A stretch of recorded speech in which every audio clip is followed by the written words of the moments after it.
All right, are we good? Are we live? I think we are. Hello all and welcome back to the Women's Football Chat Live. The Lionesses are back in action as we kick off qualifiers for the 2027 Women's World Cup.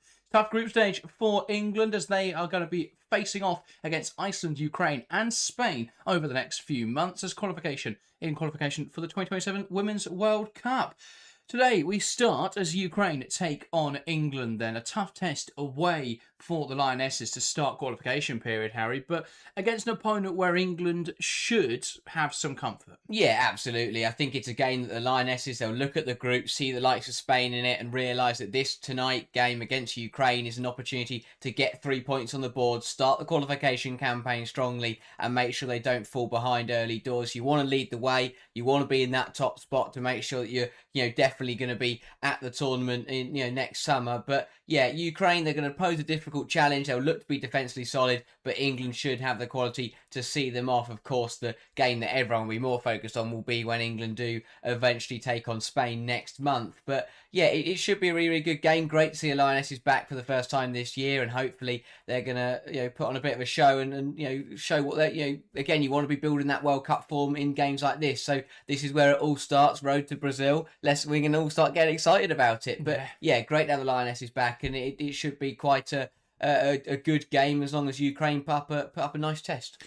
Absolutely, and it's going to be quite an interesting qualifying period. Obviously, we're going into an extended World Cup format, so there are more spaces really in the squad or in the competition, for teams to qualify. And I think that's something where teams like Ukraine, teams like Iceland will be looking at as an opportunity. But for teams like England, it just gives them that even more reassurance that they shouldn't have any issues qualifying. Yeah, exactly that. I think that it's a format that kind of favours both a little bit, but yeah, for England it's nice knowing that you've got these fixtures to experiment, to get yourself up to speed, and although there's a bit of pressure on them, for the most part England should be absolutely fine to make the tournament. But you still want to win the game, you still want to get the points on the board, and as you say, beating these kind of teams going into a World Cup is always exciting, and if you can get one over the likes of Spain early doors, then that's always refreshing. So yeah, it's a nice mix for England where it's going to be good competitive fixtures, but they're pretty much assured to be at the World Cup next year.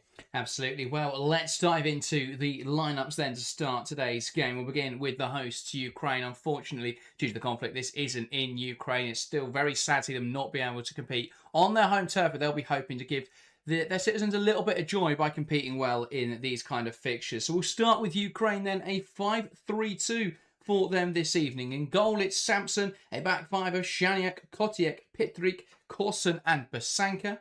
In the midfield, three, Andrukiv, Kalinina, and Ovidchuk. And then a front line of Kozlova and Kravchuk.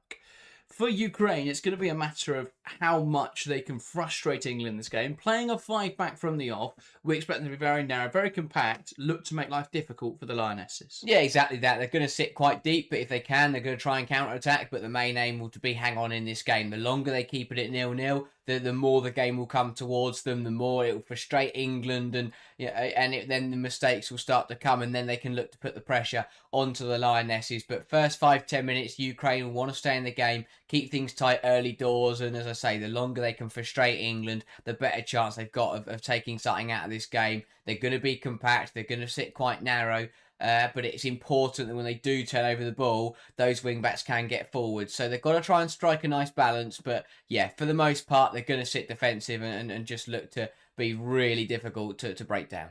Yeah, absolutely. As sought for Serena Wiegman's England side, a 4-3-3 for the Lionesses. In goal, it is Hannah Hampton, a back four of Letitia playing right back, Williamson and Woobenboy the centre halves, and Taylor Hines coming in at left back. In the midfield, Walsh will be the deepest lying player with Blinkhilda Brown and Stanway the more advanced midfielders. On the right wing, it's Jess Park. On the left wing, it's Lauren Hemp. And in the line, Alessia Russo. Remarkably strong team then for England. Pretty much full strength in terms of who is available and who hasn't been injured in the last 3 days. So they've it's a fairly strong team for the Lionesses. Yeah, as you say, it is mostly full strength. I think that the front six are mainly what we expected to see. Defensively, obviously Greenwood picking up a bit of a muscle strain, as Cena put out this one. So that's the only kind of area where we see any proper rotation, I would say. But again, as you say, that is forced with the injuries in that department. But yeah, overall, it's a really strong England side, a front three packed with quality, a midfield that I really like. Of Walsh, Stanway, and Blinkild. I think that's a brilliant midfield three that could really put on a show today. And again, defensively, despite the fact it's a bit rotated, it's still incredibly strong. So yeah, England across the board look really, really good. Understandably so, although it's a weaker opposition, they'll want to kick off this qualification campaign with a victory. So go put your best 11 out there and get the job done. Yeah, a few interesting things I want to touch on. Blinkild Brown coming in for her, to make a start for once, which is really great to see. I'm excited to see her in the team. I think the midfield balance is going to be really interesting. Are we going to see Blinkild Brown in that more natural attacking role, where she obviously played a lot at youth level, played at Aston Villa in that kind of position? At City, though, we've seen her a little bit deeper this season. So could we see her deeper and Stanway push forward? That's going to be really interesting for me to see the composition of the midfield. Other positions, Leah Williamson coming in. I have to say, I think if I was an Arsenal fan, I would be furious. She has missed so much this season through injury. She's only just come back from injury, and now she's straight in starting for England. You'd imagine she's going to start in the home game as well on Saturday. So if I was an Arsenal fan, I'd be fuming about that one. But it's good to see Bronze given a rest. It's good to see Lauren James given a rest. So yeah, I think that's strong. Folo saying, how secure is Hines? She doesn't seem to play much club football. To be honest, though, I think that favours her with England, because every other player on this team plays loads of club football. So she's at that point where she's at a good enough level and she's playing at a good enough club to be considered, but she's not playing too much football where she's getting overworked.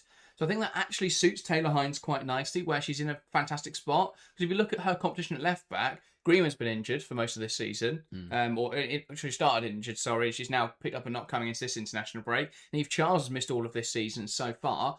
That's it for England left backs. Yeah. So there's a huge opportunity there for Taylor Hines. I think she also gives England something that they don't really get from any of their other fullbacks, which I think is important. I think she's a great rotation option.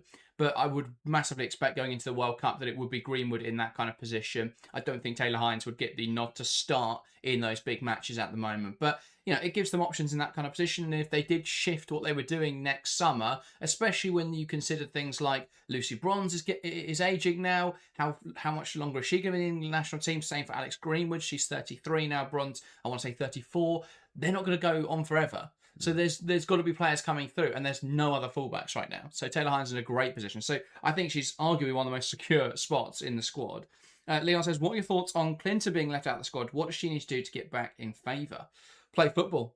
I know we just said the opposite argument with Taylor Hines, but Clinton simply hasn't played enough football, Harry. Yeah, exactly that. I think that, of course, she's joined Manchester City, has struggled with injuries and been in and out of Jeglert's side for the first half of the season. And then because of the brilliance of the pivot that has been Blinkild, Brown and Hasegawa, and because of Miedemar's exploits in the 10, we haven't really seen Clinton feature under Jeglert at Man City, and if we have, we've seen a feature on the wings, which is where England don't need players. So yeah, for Clinton, she just needs to run a games for City. I think that it's one of those where we know the quality she's got, but as you say, we haven't seen that for a while because she hasn't played much. Get a run of games under her belt, get back to the form we know she can find, and then I'm sure we'll end up seeing her in the starting 11 and in the squad again. Absolutely. I think looking to next season, I've said there's a lot this season regarding Grace Clinton. I think if we're looking at next season where City will be back in the Champions League, they'll be playing Saturday, Wednesday, or Thursday, or Sunday, Sunday, Wednesday. That, I think, gives her more of an opportunity to rotate in there. Miedemar won't be able to play that full schedule. They've been able to rotate more in the League Cup. I think that we'll see more of Clinton next season when they have to rotate in those kind of games. They'll be also hoping to go further in the League Cup. Obviously, they've got the FA Cup coming up, and that becomes more difficult to manage if you're in the Champions League. So I think Clinton will get more minutes next season. For Ryzen saying, very glad James isn't starting, thank goodness. Absolutely. Do not want to see her anywhere near this squad tonight. I know she's on the bench. I don't want to see her warming up, but even I definitely don't want to see her coming on. So hopefully Wiegman can leave her on the bench this evening. Let her have a week of rest and come back to Chelsea fully fit. But the players making their way onto the field. So let's dive into prediction. We've already had a few coming into the live chat, but if you want to get involved, let us know your scoreline prediction in the live chat and we'll read through all of them before kicking off. Let's start with yourself, Harry. What's your prediction ahead of this World Cup qualifier? I'm going to say England to win. I think, as expected, they've got the better quality. They should have no problems here. I don't think it'll be incredibly, but I don't think it'll be an incredibly big margin, but I do think it'll be pretty convincing for the Lionesses. I will say England 3, Ukraine 0. I think that, it's the first game of the year, first camp of 2026. Ukraine are going to put up a really good fight, so I don't think it'll be anything absurd, but I'll say 3-0 England. All the goals to come in the second half. I will say 1 for Alessia Russo, 1 for Lauren Hemp, and then the third goal from Georgia Stanway penalty. Yeah, for me, I think if we only win this 3-0 with the side we've put out, that would be a disappointment. I think the quality on this field and the mismatch in quality, yes, if we get to 3, maybe we tone it down and we bring on subs, but I think this England team should be scoring a lot of goals. We saw when we had the Nations League a few years ago, and obviously this format is quite similar, how important goal difference can be. And we missed out on qualifications to the latter stage of the Nations League because Netherlands had a stronger goal difference than us. We can't really afford for that to happen. And if we're going to get over Spain, then it's going to be difficult to match them in those individual games. So we've got to have a stronger goal difference, because I think at best we beat Spain at home, lose away. Yeah, I think that's the best case scenario, in which case it comes down to goal difference and results against other teams. So for me, England have to put up a big scoreline tonight. So I'm going to say Ukraine 0, England 5. I think the squad that has been put out, the starting 11 that's been put out today, the quality in this team, it's incredibly strong. There should be no excuses for not being dominant today. Yeah, I think there shouldn't really be any reason that England aren't in control. I'll say a Russo brace. I'll say a Georgia Stanway penalty, because she seems to score a penalty every England international. I will go for I'll say Jess Park as well, because she's been in electric form for club football. And I'm going to go for a substitute, and I will say Chloe Kelly, because there is no way Serena Wiegman gets through 90 minutes as England manager without Chloe Kelly playing at least a few of them. So, yeah, a comfortable 5-0 win for England. We'll see how it happens.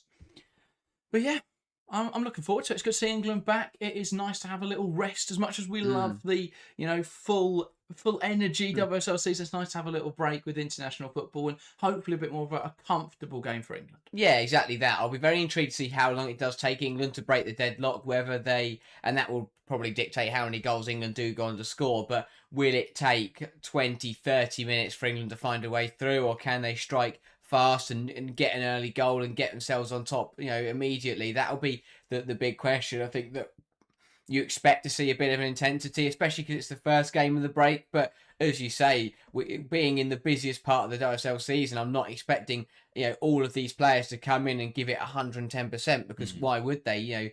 I mean, of course, you want to play well for your country, but no one's going to risk, go full guns blazing from minute 1 to try and win this game. So it will be intriguing to see how long it does take England to break the deadlock, and how long Ukraine can hold in this game. And I think that there will be a statement. You'd like to think England will come out with a bit of a statement and get an early goal and look to put a few past Ukraine. But I think we also know England have got a knack of kind of just drifting through a game slowly, getting the job done, picking up 1 or 2 goals, and just doing enough to win rather than showing off their full quality in these kind of games. Absolutely. Well, welcome everybody as well to the stream. There's way too many in the live chat to go through you all individually, but thank you all for tuning in. Hermy saying 3-1 England. A27 going 4-0 England. Inkedge, match my prediction, going 5-0 England.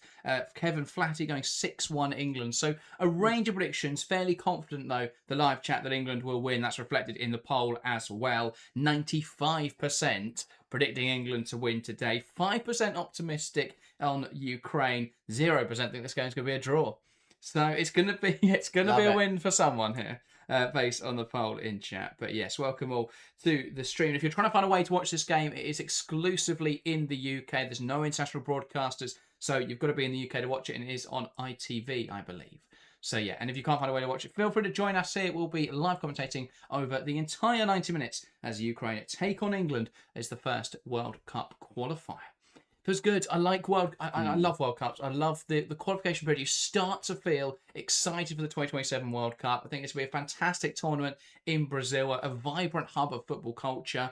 I think that's going to be a fantastic tournament in 2027. Yeah, absolutely. I can't wait. Next summer is going to be an incredible summer. Obviously, it'd be even better if England do end up bringing home the World Cup, which would be just an amazing feat to match the 2 European titles. But yeah, qualifiers really start to get that buzz about them, because you know where your aim is. With international friendlies, they're fun, but they're one-off games. They don't really mean too much. But with these kind of fixtures, you know what the end goal is. You know the plan is to reach the World Cup and go on and be successful there. But the road to Brazil starts with games like these. So yeah, I can't wait for the World Cup next summer. And games like these are kind of just like little reminders that it's on the horizon and that it's coming up soon. Absolutely. And speaking of the road to World Cup, if there's anyone who wants to fly us out there, feel free to let us know because we'd love to go. But it is Ukraine to get us underway in this game, waiting for the referee's whistle in this opening FIFA World Cup qualifier ahead of the 2027 Women's World Cup. Ukraine get us started. The ball rolled back as we kick off. Ukraine taking on England in this Women's World Cup 2027 qualifier. And England coming forwards early on, dispossessed in midfield, and Ukraine will build out from the back. Here's Corson. Back now to goalkeeper Samson, launching to the left-hand side, unable to find a teammate though, and England with a throw-in on the near side. Letitia goes back to Williamson. Wiegman. Already we can see how deep Ukraine are. Taylor Hines dropping into that 5-3-2 shape. England moving it back across the back line. Williamson plays it into Park in the pocket, looking for support. Now Letitia. Williamson. Hines again. Looking down the left-hand side, trying to find a teammate. Goes inside instead. Well held up in there by Blinkilda Brown. Back to Williamson. Hines tries to knock it down the line. Hemp will give chase. It's really good defending from Shaniuk, who sees it out. And which way has that throwing gone? I'm not entirely sure. But what's going to be really interesting today is England's winger and fullback combinations are not particularly complementary. You've got Park who wants to come inside, where you'd want an attacking fullback, and that's not really Letitia. And then you've got Hines who wants to hold the width, but you've also got Lauren Hemp who wants to hold the width. So neither are particularly complementary today. Yeah. Letitia. Into Wiegman, looked wide, thinks better of it though. Into Walsh, now does go wide. And Hemp lifts it back to Williamson. Can England penetrate early on here? Rousseau drops to receive, now looks out to the right-hand side. Knocks it into Letitia. Letitia forced backwards though. Williamson. Park in the pocket. Into Walsh. Now Williamson, England creeping even higher up the pitch at this point. Park pokes it forwards round the corner from Blinkilda Brown. Letitia forced backwards. Williamson inside to Park, whose touch is loose, and Ukraine could look to break away now. Turned over high at the pitch though. Park looking for Rousseau. Dispossessed though, and Kotiuk getting that one clear. Wiegman steps into midfield with the ball. Confident play from Wiegman. Bounced off Rousseau to Stanway to Hemp. Ball in. Cleared away well by Petrick. England's best move so far of this opening 2 minutes. Yeah, really good stuff from Wiegman stepping up and finding a lot of space in the middle of the pitch. But England already setting the tone for what will probably be the majority of the 90 minutes. England on the ball, camped high up in the Ukraine half and keeping them pinned in their own penalty area. Ball long here for England, looking for Lauren Hemp. Overhit once again. But it's going to be interesting. Obviously, we've seen England struggle in the past to break down low blocks. You think that'd be even more pertinent this evening where perhaps England don't have the ideal profiles in every position? Probably lacking a bit of creativity, lacking the fullbacks to work in conjunction with the wingers in the way that they would want them to. It'd just be interesting to see how England adapt to that. Just this evening, lads, welcome to the stream share. Welcome as well to Phil. And Sonny giving a 3-0 England prediction. Bracer Park and Georgia Stanway. We'll allow a slightly late prediction there as we haven't seen it much happen yet. Ukraine looking to go on the right-hand side. Shaniuk knocks it up in the air and that is out for an England throw. Hines. Looking for an option down the line. Nothing immediately apparent. Haven't asked any fans in the stadium. Not many. There is a small section of English support. I haven't seen them pan to any Ukrainian fans, but I'm not sure if there are any. Yeah. Okay. Yeah, no, they haven't shown many on ITV yet. I think there's a smattering in the stand behind the dugouts, but I don't think there's any in any of the other 3 stands. Ukraine looking to play to the right-hand side. Shaniak up the line again. Dispossessed in there, and it bobbles through to Leah Williamson. Walsh, Williamson. Moy, Walsh. Across the midfield into Blinkilda Brown. He's looking to progress the ball to the right-hand side. Park. Dropping into the half space to receive. Now it's with Moy. Taylor Hines goes back to Moy. Williamson. Blinkilda Brown lifting it forwards, nodded on towards the back post. Hemp, can she get a shot away? It's blocked. Falls out of Stanway, whose effort is blocked as well. Hemp now fighting for possession. One back in there well by Andrukiv. And it's cleared away. So yes, it's started to look more of a 4-4-2, I think, for Ukraine. But they do seem to be, I think it's just that the right midfielder drops really deep to make it look like a 5-back. Hines, Stanway. But either way, they're very narrow, very compact, and very deep in the field. Stanway into Hines, through to Russo. Nice turn, takes aim. Good stop there from the goalkeeper. Sampson got down to it well and pushed it away from danger. Yeah, good save from Sampson. Taylor Hines drills a brilliant pass into Alessia Russo, who takes it on the turn nicely. Although it's a tight angle, it's a very good effort. Gets it towards goal, and yeah, good save of her feet from Sampson. Good stuff from England. Again, it just shows when they turn on that pace and move it quickly, they're going to find the gaps to exploit in the Ukraine backline. Williamson, Letitia, here's Park. Lovely pirouette to get herself out of trouble. And there's a player down here, and so play will be paused. Not entirely sure what happened there to Kozlova. I don't know if Park has just caught her. Yeah. She seems to be in quite a lot of discomfort here. Just got spun by Park, and I don't know whether that... Did she just get caught in the turf there, overextending? Maybe. I mean, there was an immediate call there from one of her teammates to sub her off that gave a little signal. So, yeah, I mean, the same coming from the physios. I think it's a fairly nasty injury, and they're calling for the structure as well. That it's a very innocuous one. I mean, it's unsurprising. You know, we've had problems with the quality of turf in some of these kind of games, but the pitch doesn't look particularly bad. It's just a fairly innocuous injury, but a very worrying one here for Ukraine's number 9, Kozlova. Will be stretched off early in this game. Yeah, not ideal for Ukraine. Yeah, it's not a nice one anyway. That's a big outlet lost, and you know they're under a lot of pressure anyway. They know it's going to be a difficult game, but this is not what they want at all.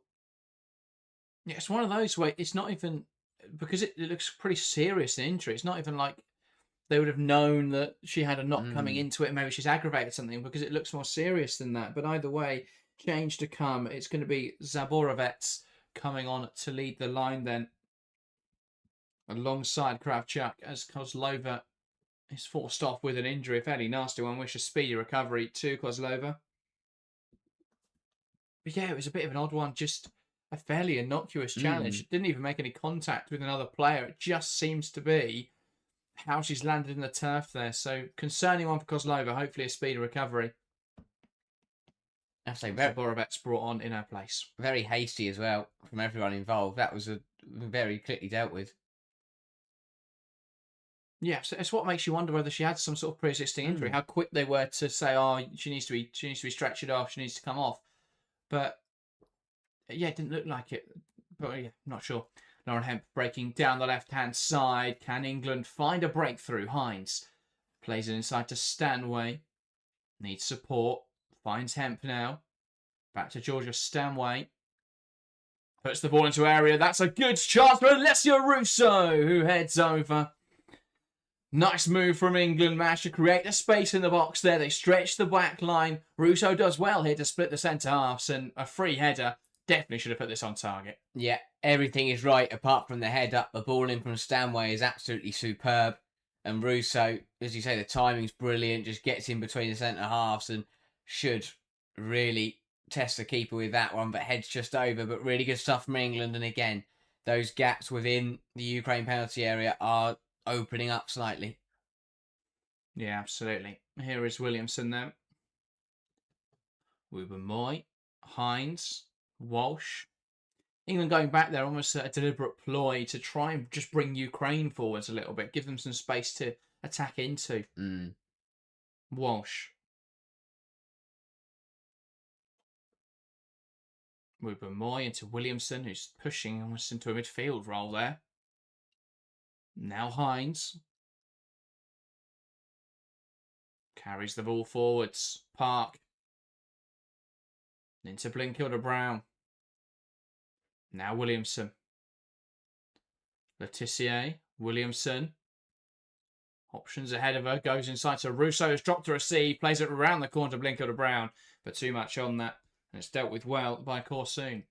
Yeah, right move. Just I don't think Blinkilder-Brown's on the same wavelength as Alessia Russo. That's a great throw, though, from Letitia. Goes back to Letitia. Now Park.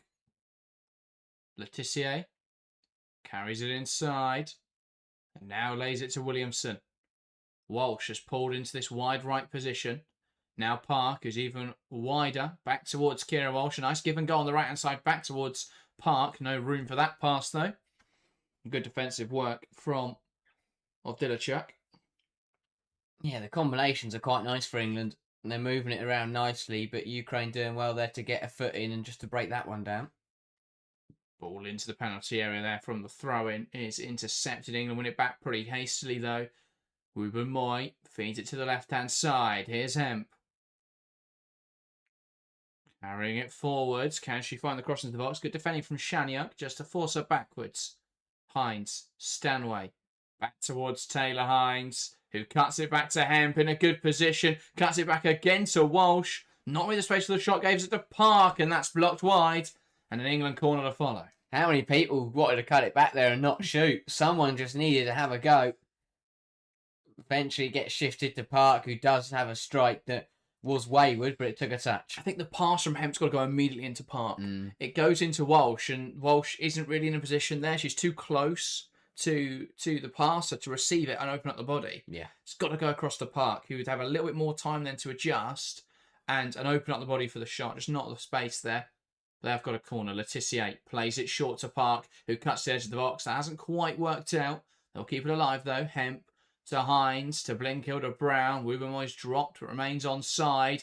And well, that cross showing why Wiegman doesn't play as a fullback. Yeah, a bit of a bit of a wasted corner. I get the idea of the routine, but clearly not everyone was set up for that routine, because when Park knocked it back, it ended up being behind Walsh because Walsh had ran off. But that's expected. 12 minutes into your first international game of the year, people aren't quite on the same wavelength. That's understandable. Wilson headed on in there. And it's one high by Kravchuk, who feeds the right-hand side. Andrukiv. A nice give and go. Doesn't quite come off, though, as Stanway with the intensity to turn it over. And one high here again by Lauren Hemp. But like Stanway in that more advanced role, which Blinkilder-Brown frees her up to play. I don't think we're going to see that at any major tournament, because you'd assume that with Toon, Park and James fit, you've got to find a way to cram at least two of them into your team. But it does give England options, and I think that's what Sarina Wiegman wants. I think what we saw in the summer was a few injuries did just leave them a little bit short, and they had to play players who were injured. I mean, Lucy Bronze played the whole tournament with a fractured tibia, so yeah, that wasn't ideal. They'll be hoping to have more options going into 2027. Park knocks it wide. Letitia into the box. Cleared away well, and Ukraine will look to break. And it's Zaborovets carrying it forwards. Park wins it back, though, and an England throw to boot. Back now to Wiegman. Hines. Hemp into Stanway, back to Taylor Hines.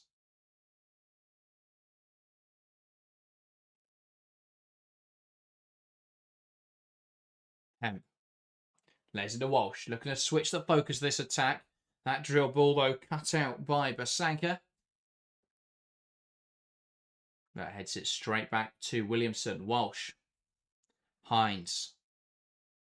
Into Stanway, who holds on to that ball despite strong pressure and the foul given the other way, which I have to say is a little bit kind.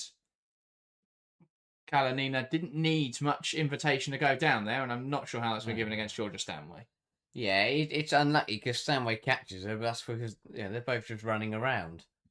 I think that's very harsh. Indeed.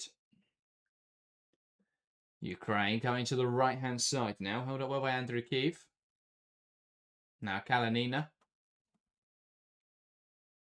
Knocks it back to Kosun. Bashanka. Cut out by Williamson. And Walsh tries to play it on. Doesn't quite come off. Ukraine in possession. Kalanina. Knocks it wide. Andrew Kiev. One back again by England. Russo dropping in to receive that loose ball. Here's Hemp. Now Hines. Stanway. Reverses it to Walsh. Walsh now looking to penetrate. Finds Park. Gets out up and looks wide and finds a Tissier. Williamson. Cross into Wubben-Moy. Here's Hines. Forwards to Walsh, who slips it through to Russo, who takes a turn, and a big challenge in there from Shaniak to get back in and stops what could have been a very great opportunity to score for Alessio Russo. Yeah, superb piece of defending. Again, it's good from Russo. Good centre-forward play. Takes the ball nicely on the turn. This time it's from Walsh. And yeah, it's a great recovery challenge to get there in the nick of time before Russo nicks the, to get to nick the ball before Russo gets the shot away.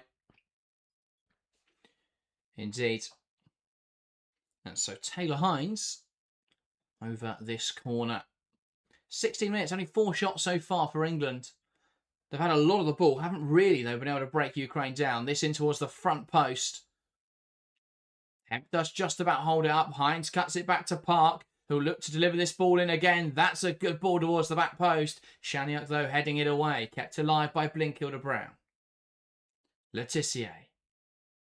Williamson. Now Blinkhilde-Brown. Williamson inside to Stanway. Tidy stuff from Georgia Stanway, who lets fly. And that's a big stop from the Ukraine goalkeeper, Samson. First shot of real venom there from England. Yeah, really good from Stanway. Gives herself half a yard on the edge of the area. Catches it nicely. Drives power through it. And yeah, it's a really good stop from Samson to not only save it to parry it away from danger, but again, better from England. Moving the ball nicely and getting some, very decent efforts on goal. Indeed. Here's Hines. Jeremy says, you pull the live stream a little, your commentary in the stream are in sync. You do a much better job than the so-called pundits. Thank you very much, Jeremy. And Phil says, great public service tonight, lads, providing an alternative to Leanne Sanderson. You're very welcome, Phil. Enjoy the stream. England's in possession. Wubben-Moy. Letitia. Looked wide. Back across now to Williamson. And Hines holding the width. Looking for the forward pass. Doesn't quite come off. Good contest here. In the duel between Hemp and Shaniak. And that's cleared away well by the Ukraine defender. Yeah, Ukraine are battling really well. They've done well in the physical challenge. It's when England move the ball quickly and open up those gaps. That's when Ukraine look vulnerable. But in the physical context, they're matching England, and that is going a long way to help them. And it's one of the reasons why 18 minutes played, we're still level. They're a very combative side, and I think it's very difficult in international football to get away from watching a side that are very static, very structured. Stanway cuts it back. Blinkhilde-Brown, and that's blocked. Takes the second shot off the crossbar, and that's incredibly unlucky for Laura Blinkhilde-Brown. Looking to score for England. But that unfortunate off the crossbar and then pushed away well by Samson. Ball slipped through. Looking Blinkhilde-Brown. Tries to cut it back. Falls now for Jess Park. No option in the penalty area. Now Letitia.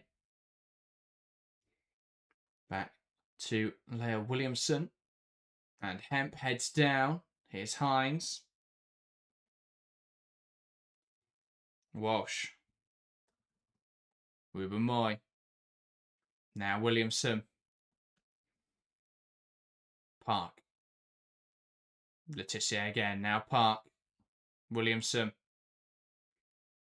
You can see the pocket of space they're trying to pull there, but there's no third runner in that kind of situation. Park comes across and they cram the right-hand side. It just creates a bit of distance between the striker and this right flank. And there's loads of space in that half space, but no one makes that run into it. No one drops into it.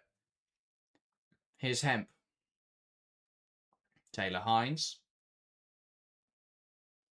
Now Wiegman. Williamson. Lifting it forwards, and that runs through for a goal kick. It reminds me very much watching Arsenal, which shouldn't be a surprise given the personnel playing this evening. It's a majority Arsenal, or a fair few Arsenal players in the side. But yeah, there's not that intensity, there's not that intelligence to make that run in there. There's not that perhaps insight to see that space opening up and make that run into it. It's just a little bit too static at the moment, but they're dominating the ball. England 83% possession so far in this game. 7 shots without reply, 2 shots on target as well. Should be 1 lap, really. Yeah, by now. Almost as many touches in the opposition box as we've had minutes played. So, yeah, it's been dominant from England, but will that dominance continue? Will England find a route to goal? Wiegman. Back to Hampton. Because, 84% possession now. It's just going up. Williamson. Knocks it back to Hampton.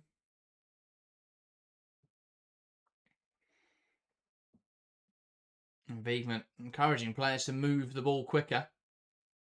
Stanway barreled down in there. And that time it's deemed too aggressive from Shaniuk. And a free kick for England. A decent position. Yeah, hands all over Stanway. She tried to receive the ball. Definitely going to be a free kick and a chance now.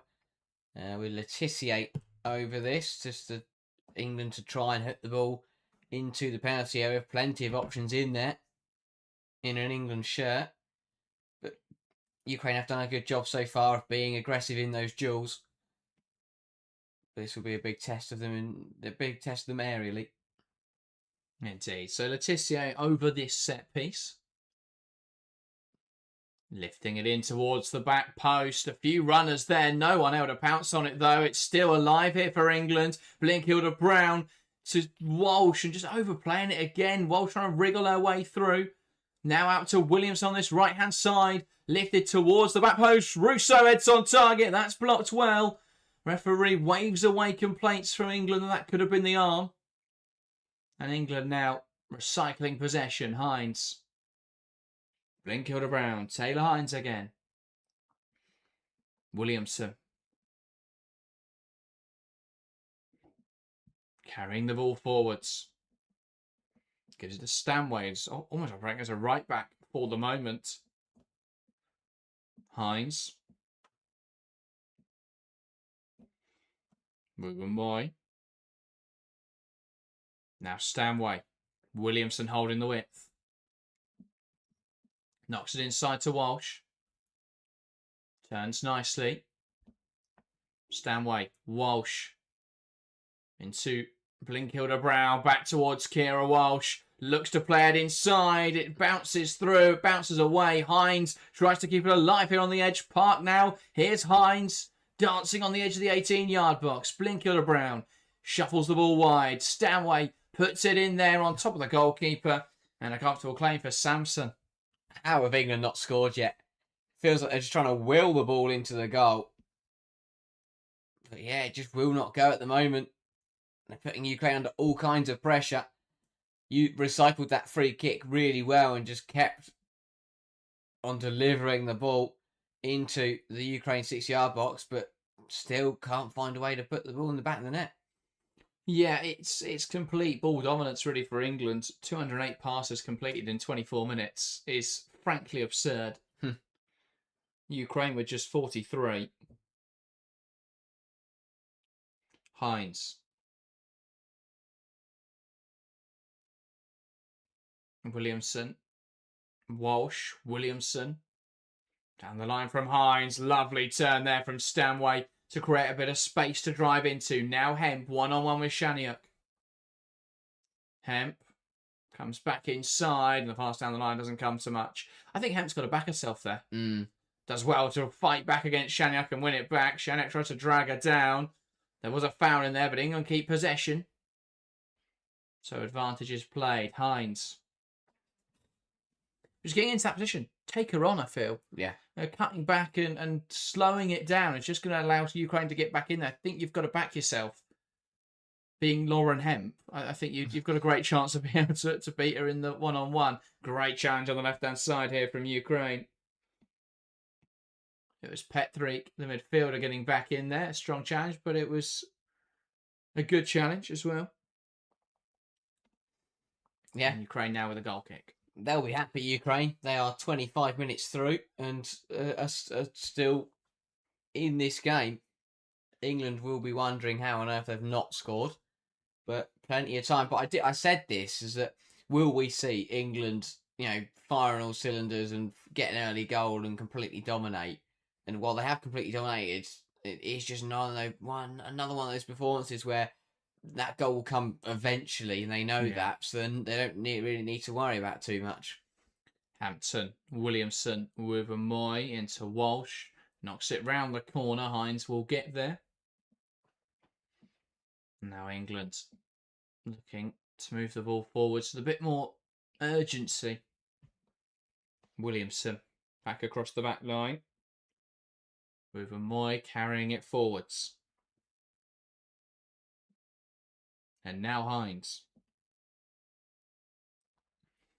And Park forced the wrong direction there. Had a play for an England throw. Here's Hines. Now Ruben Moy. Into Leah Williamson. Letitia. Wants to carry this ball inside now. Goes back to Ruben Moy. Who drills out to the left-hand side. Hemp. Darting inside with possession. Looking now for support. Rousseau drops in to receive. Here's Hines. Walsh back to Hines. Turned over though by Ukraine. And lifted forwards by Shaniuk.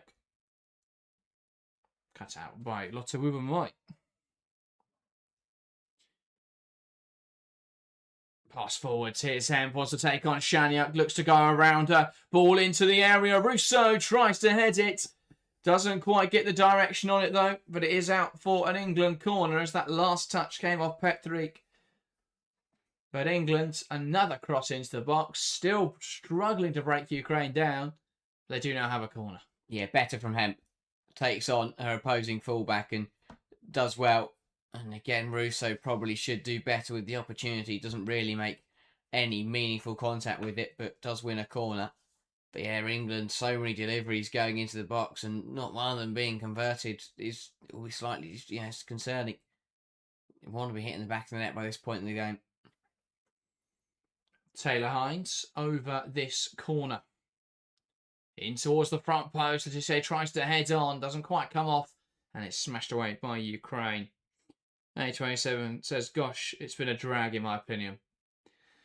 And this can be my frustration at times because we're watching. Obviously, it's in Ukraine have to play like this. Yeah, they don't have the quality to play at that top level. But I love international games because it's so difficult to predict what's going to happen because you often get two sides who aren't completely nailed on their structures and there's little things that don't perhaps work perfectly.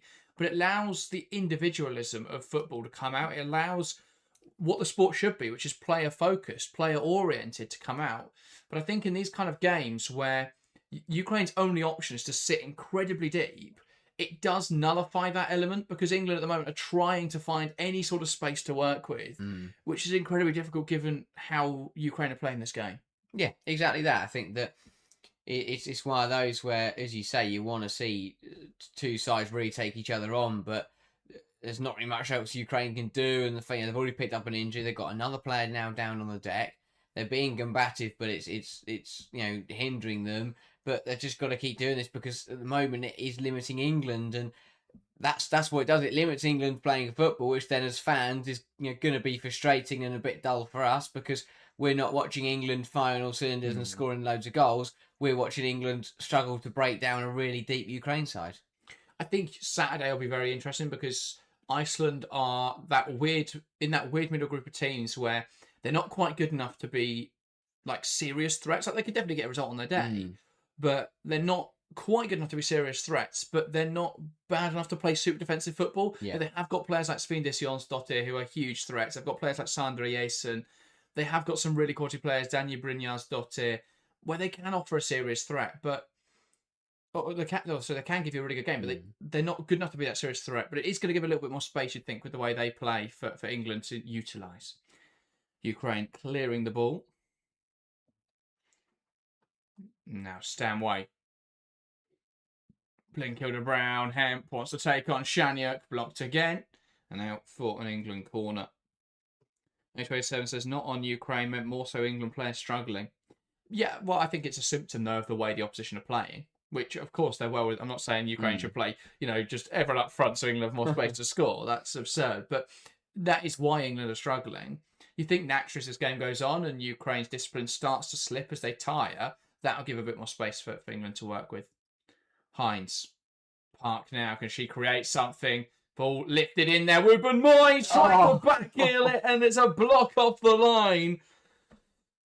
What a lovely goal that would have been for Lotte Ruben Moy. It bounced through the penalty area after an initial flick on from Park's cross. And Ruben Moy just tried to be a little inventive there, but there was a player on the line who blocks it away.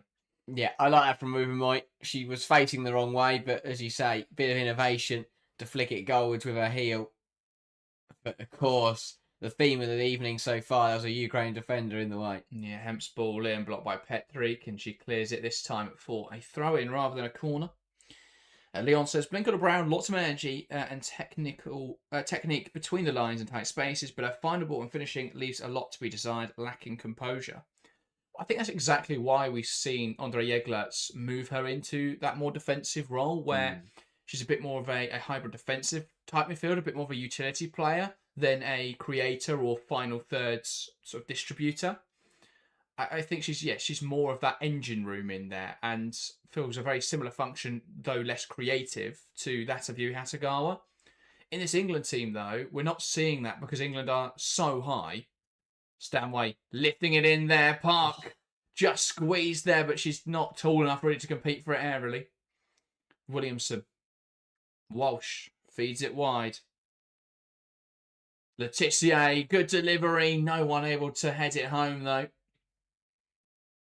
And England with possession once again as it's cleared to Ruben Moy. Hines. Walsh. Ruben Moy. Tidy for Blinkilda Brown to escape the challenge there. But it is then going to be a foul. I think the problem is with the way England are playing is they have to have their specific players. And we saw them struggle a little bit at the Euros, but Williamson now looking to lift it into the area and not quite there able to bring under control. Hemp does well to get back to her feet quickly and compete, but Shaniuk does win back possession. Cut out well by Walsh. Hines can't quite do anything with it. And now Walsh to the left-hand side with Hemp. Ball into the box, and that's headed away. Hines. Stanway trying to carry it forwards. Great work from Georgia Stanway. Bit of a pull in the penalty area there, but they'll get away with it as she's played the cross. And it's blocked, and Sampson gets her hands on the ball. Yeah, that's one of those grey areas in football where if a player does that anywhere else in the pitch, he's going to be given as a free kick, but because it's in the penalty area, the bar increases slightly because Stanway was being pulled at all the way there as she tried to wriggle her way through and then eventually play the cross. But yeah, 34 now played. England still yet to find that opening goal. They'd like to get it for the break. That'll be the main thing now. is to get that opening goal before the break. Don't allow Ukraine that chance to reset at half time. But this is why I don't understand the reasoning behind Taylor Hines. Because if you're going to use Taylor Hines and Letitia as the fullbacks, I don't think you play Hemp and Park. I think you change what you're doing in those kind of positions to suit who you're playing. But if you're going to play Hemp and Park, you use fullbacks that are complementary. Like, there's obviously an issue at the moment with them not having the players they desire. Ball in from Hemp, looking to find Park, who tries to take the shot, but doesn't quite turn it goalwards. It's cleared away. Here's Letitia. And moves it back now into Williamson. Walsh. Now Park. Poking it through to Blinkilda Brown. Williamson lifting it in and headed away well. Hines touches it into Wubben-Moy. Switching the play to Letitia. Williamson. Walsh. Now to Hemp, who wants to take on Shaniak. And that's blocked well and out for another corner. Again, Ukraine just doing enough within their own penalty area to limit England. Yeah, they're letting the Lionesses have all the ball in the middle of the pitch, have all the ball out wide. But as soon as they try and get the ball into that Ukraine penalty area, it's being met by a yellow shirt. Hines now with this corner. Who can she pick out? Ball in towards the front post, and it bounces through, and has come off an England shirt, and it's out for a goal kick for Ukraine. Yeah, another wasted corner, really. Towards the front post. I know the idea there is that Hemp can try and flick it on and do something, but I think sometimes you just got to lift it in there and back your aerial threats to get on the end of it. Yeah. Yeah, absolutely. Curson. It's weird as well because every time we've had the ball in open play, we've crossed it in the box. We get a corner and decide to play it short. Yeah. I'd like to see us stop crossing everything in open play and start actually just putting the ball in the box on corners. Yeah. Or have a routine that actually works because none of them have actually done anything yet. Stanway running that one off the end of the pitch. And that will be a Ukraine goal kick. Also, I think we've been good. Ukraine will tire and make errors if we keep going like this. I mean, yeah, this is literally how Arsenal play. That's why you're loving it, Phil. The same way Arsenal play. It just feels like we haven't got the right players in certain positions. Like what we're seeing a lot is that Letitia is isolated on the right hand side, and that's very deliberate.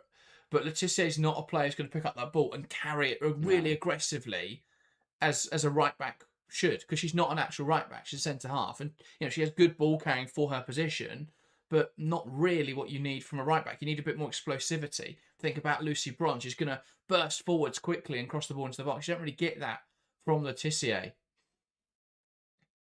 Here is Walsh. Wubben-Moy, that's a poor pass, and Ukraine could look to use this now. Ball fed through the lines. That looked like it could be their first chance to threaten, but the pass forwards was poor, and England recover possession. Yeah, it doesn't come off for Ukraine, but just that little warning to England that they have got to be slightly careful. It's not all that all going to go their own way tonight. Here's Hemp, wants to take on Shaniak. Cross back to the edge of the box. Walsh. Hines. Walsh again. Feeding it through the lines to Stanway. Williamson. Gears up for a shot from range and straight down the throat there of Sampson. Yeah, don't mind that from Leah Williamson. Just having a go. Yeah, too central, but it's worth an effort. It's another shot on target at least, and it beats passing it around in circles and then just losing it. It's only their fourth shot on target, that, from Williamson. From 13 attempts. 86% of the ball, 33 touches in the opposition box, 4 shots on target. Letitia. Williamson. Now Walsh, forced backwards. Tries to slip it through the lines. Doesn't come off though. One high quickly. Good turnover from Blinkilda Brown.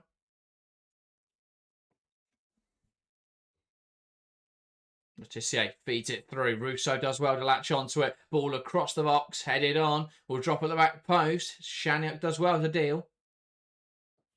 And Hines now looking to keep it alive. They're the moments where England look most dangerous, when the ball's been fizzed into Russo and she's taken it on the turn and managed to spin the defender. Carrying it forwards now, Hemp. That's a great drive. They came just past the far post. Wonderful dart inside from Lauren Hemp there.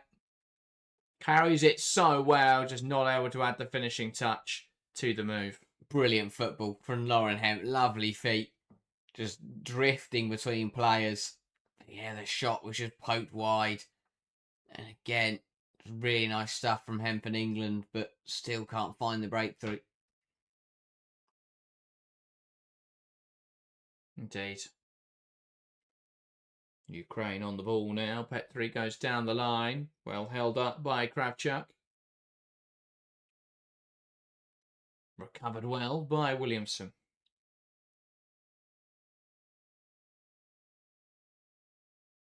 Hines tries to play it inside. Kalanina losing possession. After that interception, England coming forwards now. Letitia knocks it wide to Park, who wants to make something happen here. Jess Park. Back now to Williamson. Hines. Now Walsh. Ruben Moy. Knocks it wide. Williamson. Lovely flick round the corner. Now Jess Park. Feeds it back towards Jess Park now. Ball across the box. Blocked away. And another corner for England. Lovely 1-2 between Park and Williamson on this right-hand side. But again, England, that cutback from Park doesn't come off. And the fans, well, they were hoping to see something a bit different. There's still one man getting the atmosphere going, as always. Nothing will ever keep Basil down. But I'm sure he and all the other England fans that have travelled out there would like to see a goal in this first half. Only Basil has trekked through a hostile airspace to watch Ukraine versus England on a Tuesday afternoon. Well, sheds it back in there. It bounces around, cleared away well. I think that took the far touch off Lauren Hemp. Apparently not in the eyes of the lino. England take the throw quickly. Williamson. Park.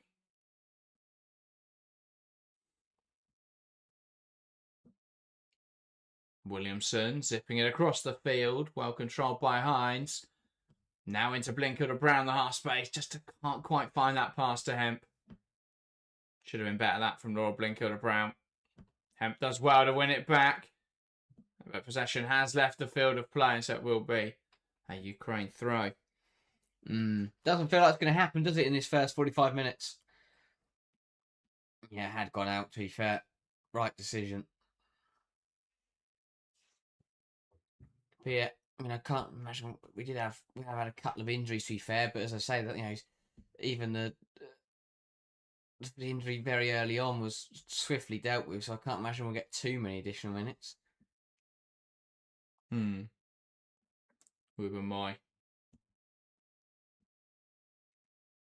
Poland 1 up against the Netherlands according to A27. That would be a huge shock. Williamson lifting it in there. There appeared to be a foul there on Georgia Stanway in the box.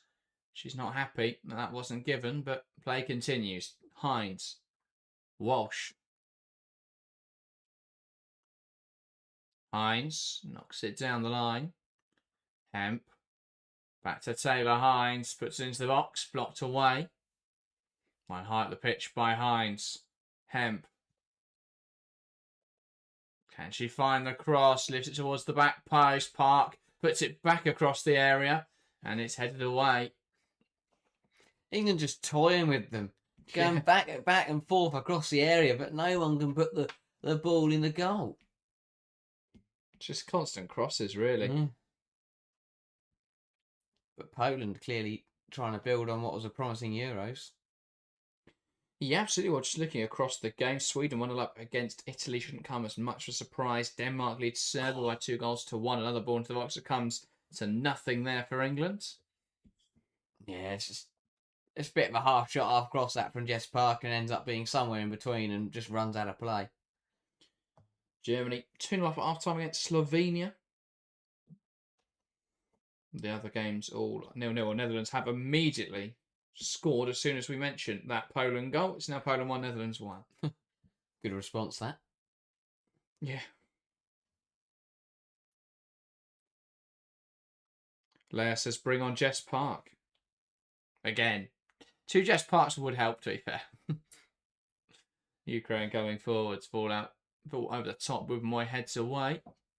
And we will have 3 additional minutes in this first half. Obviously, that early stoppage in this game with the injury to Kozlova. Outside of that, the ball has barely been able to play. It's just England passing it around. Apart from when it's been out for a corner and they've had to wait and then for a few moments take the corner. England throwing again on this near side. Letitia with the ball. It hasn't been the most thrilling 45 minutes of football I've ever watched, I have to say. No, it hasn't. But if you're of a Ukraine persuasion, then it's been a pretty positive 45 minutes, and they'll be hoping to hold on for these next 2 minutes and get into the break, still all square. Williamson, Hemp. Cuts inside. Stanway. Hines. Back to Georgia Stanway. Hines. Wiegman. Williamson. Blenkuda Brown spreading the play. Here's Letitia. Williamson tries to play through the lines. It's just too heavy into Hemp. One high again here by England. Letitia. Back into Park. Williamson. Horizontal pass to Wiegman. Now finds Walsh in a more advanced role. Wide into Letitia, holding the width in this England attack. Williamson. Wiegman. Forced backwards.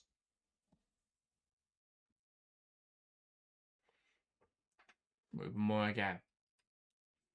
Blenkuda Brown.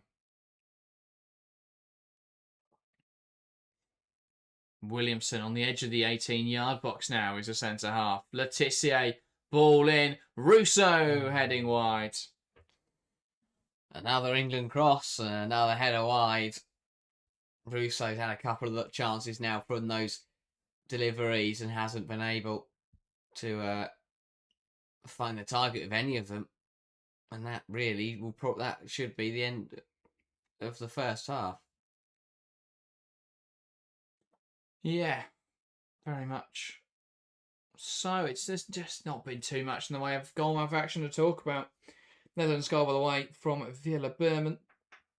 And I believe the only other home nation in action right now is Wales, and they are 1-0 down to Czechia after 18 minutes. Not what they want.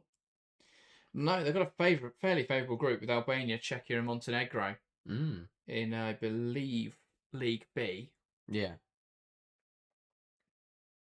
They would back themselves to top that and reach the World Cup, but not the start they want, not the start England want to their qualification either. It's Ukraine 0, England 0 after 45 minutes here in Antila. I believe the game is being played in. It's been not the most exciting 45 minutes. I think we spoke about this last week, and this is why I think it can be so frustrating to watch England. They're just not very fun at the moment. This wasn't a very fun performance for 45 minutes.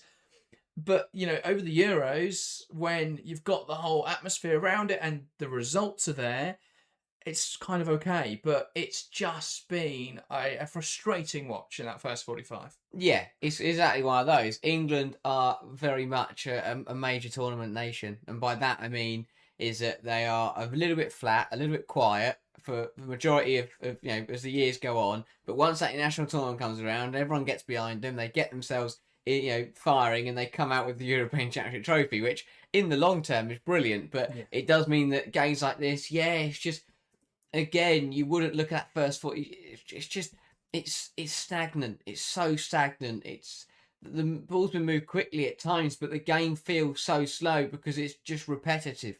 England doing the same things, trying to find a way to score, but it's all it's the same result every time, and it hasn't been working. And again, there's no shift, and it's just 45 minutes of watching England pass sideways, get the ball out wide, cross it in, just for the ball to either be cleared or headed wide. And that's not the way to win this football match. You've got to find another way to break down this Ukrainian defence, because at the moment they're welcoming those crosses because they're either first to them or England are not scoring them. So it has been a bit of a difficult watch for that first half for England. Not what they were looking for. They would have liked to have walked into half time with a comfortable lead after a fast start, but neither of those things have happened. Ukraine have dug in well. They've sat deep, made things difficult, and England haven't managed to find a way through. Yeah, I think England are just so slow and so structured, and when you don't have players who can make something happen, which I don't feel like England. I mean, like Hemp, great crosser of the football. Haven't really seen that yet this evening. Park, brilliant creator, but they're not finding those two in space, and I just think it's too static. There's times where we're seeing England overcrowd certain positions. I think pretty much everyone's been in the opposition box at times. They're just passing it around it. But Ukraine are happy to play that way. You've got to invite Ukraine into the England half. You've got to make them do something. So at the moment, it's England having all of the ball. That's fine. But 85% possession. Wow. It doesn't give an opportunity for there to be any space. They just knock it around. And Ukraine has sat really deep. Like, there is no way in this game I can see Ukraine winning, because they haven't got out. They've barely made a pass. They haven't had a shot on target. So they're very comfortable in that regard. But I don't feel England doing enough in the final third. 15 shots, only 4 on target. 40 touches in the opposition box. 6 corners so far. It's just not been a lot of the ball and all the possession, but they just haven't been able to penetrate. They haven't been able to break down the Ukraine structure. So outside of some individual moments, like Hemp driving the ball inside, the cross from Park, a fantastic cross from Jess Park, which Russo absolutely should have finished. Outside of those moments, we're just not really seeing England function. But yeah, I don't know if England are suited to this style of play massively, where it's incredibly structured. If I look at a lot of this squad, actually a much more transitional system where perhaps, we've seen Lauren Hemp thrive in that this season, playing on that left wing for City. They're very transitional. We've seen Russo thrive in the sort of system where she can be on the shoulder of the back line, receive it, knock it back, then run, and be in that kind of role where there's space in behind the back line to attack into. But in this kind of game, we're just seeing a lot of players for England crammed in the penalty area, and they're just overcrowded. There's physically nowhere for them to attack into. Yeah, no, it's really difficult, as you say. It's almost too much for the ball that you don't. That space is never going to happen, and that there isn't a reset. But it's just like a constant cycle of the same thing happening over and over. And if England would probably be better off just punting the ball at the other end and giving it to Ukraine. Give it back to them. Make them do something with it. Because at the moment, when England do miss a chance or overplay and it goes for a goal kick or a throw, every goal kick for Ukraine has gone short to a centre half, who then just launched it long under pressure, gives it back to England, and then they just sit deep and wait for England to come at them. I think that England would just be better off just force Ukraine to play, make Ukraine play football, and then the opportunities will come. But yeah, there's just no reset. There isn't that moment to go again, because it's just the constant, just quite laborious, just knocking it around and then just kick it in the box. It gets cleared, it falls again to an England player because Ukraine are too deep to receive it, and then from there England move it around again to the other side, cross it in from there, it gets headed out again, and the same thing happens over and over again. And that's not going to find England the breakthrough. They probably could have found a goal though from one of those crosses or from one of those chances, and they haven't. And yeah, it's another 45 minutes where England have failed to really, do anything. Again, it's been okay. Of course, they've been on the ball and they haven't had some chances, but it's nothing that's going to grab your attention. It's nothing that's going to grab the headlines. We're not sat here going, "Wow, this team look up and ready to go and smash all the best nations in the world." And as you say, it's a tricky test on Saturday against Iceland, Spain next month, and you want to. People will sit here and go, "Yeah, well, the league, the World Cup is a year away," but you want to. It's international football. Every game before that is absolutely massive now, and we want to see England winning. We want to see England looking convincing and building up a really good run ahead of steam to then go and kick on at the World Cup. But that 45 minutes isn't the way to start that. Phil says it's what a lot of international football is. It's about patience. When we get the first, it will open up. Can't play transitional when the opposition doesn't come out. But you can try and force those transitional moments. You can drop deeper and invite Ukraine on. Eventually, they've got to press it. You can give them the ball, make them just literally kick the ball back to them, make them play with the football. But it is difficult. It is so difficult to play against a side like this where they have no intention of coming out and playing football. They just want to sit deep and wait for the draw to happen. And it's completely understandable why they're playing that way, but it does just create an incredibly boring spectacle. Yeah, it's one of those where I think that Ukraine have done well. They've defended their box, particularly well. They've been disciplined. They've executed the game plan perfectly. As you say, they may have wanted to have a bit more of the ball, potentially. I mean, 15% is the lowest of the low. But, yeah, they've executed their game plan correctly, and Phil is right. The game could open up once England get that first goal, but this game also has hints of just being a 1-0 England win. Stanway scores a penalty, and that's all that happens really. Changes will obviously make a difference in the second half as Ukraine start to tire. The game will open up, and there will be more opportunities for England as with the better quality bench, and I'm sure England will put the goals in, but you want to see a good 90 minutes. You don't just want to see a bit of a slow 45 and then England eventually find a way to win. But yeah, that is the story sometimes with international football and the way it goes, and just the way both teams want to set up. But it'd be interesting to see when Wiegman turns to a bench again. We know she's quite a manager that likes her substitutions quite late.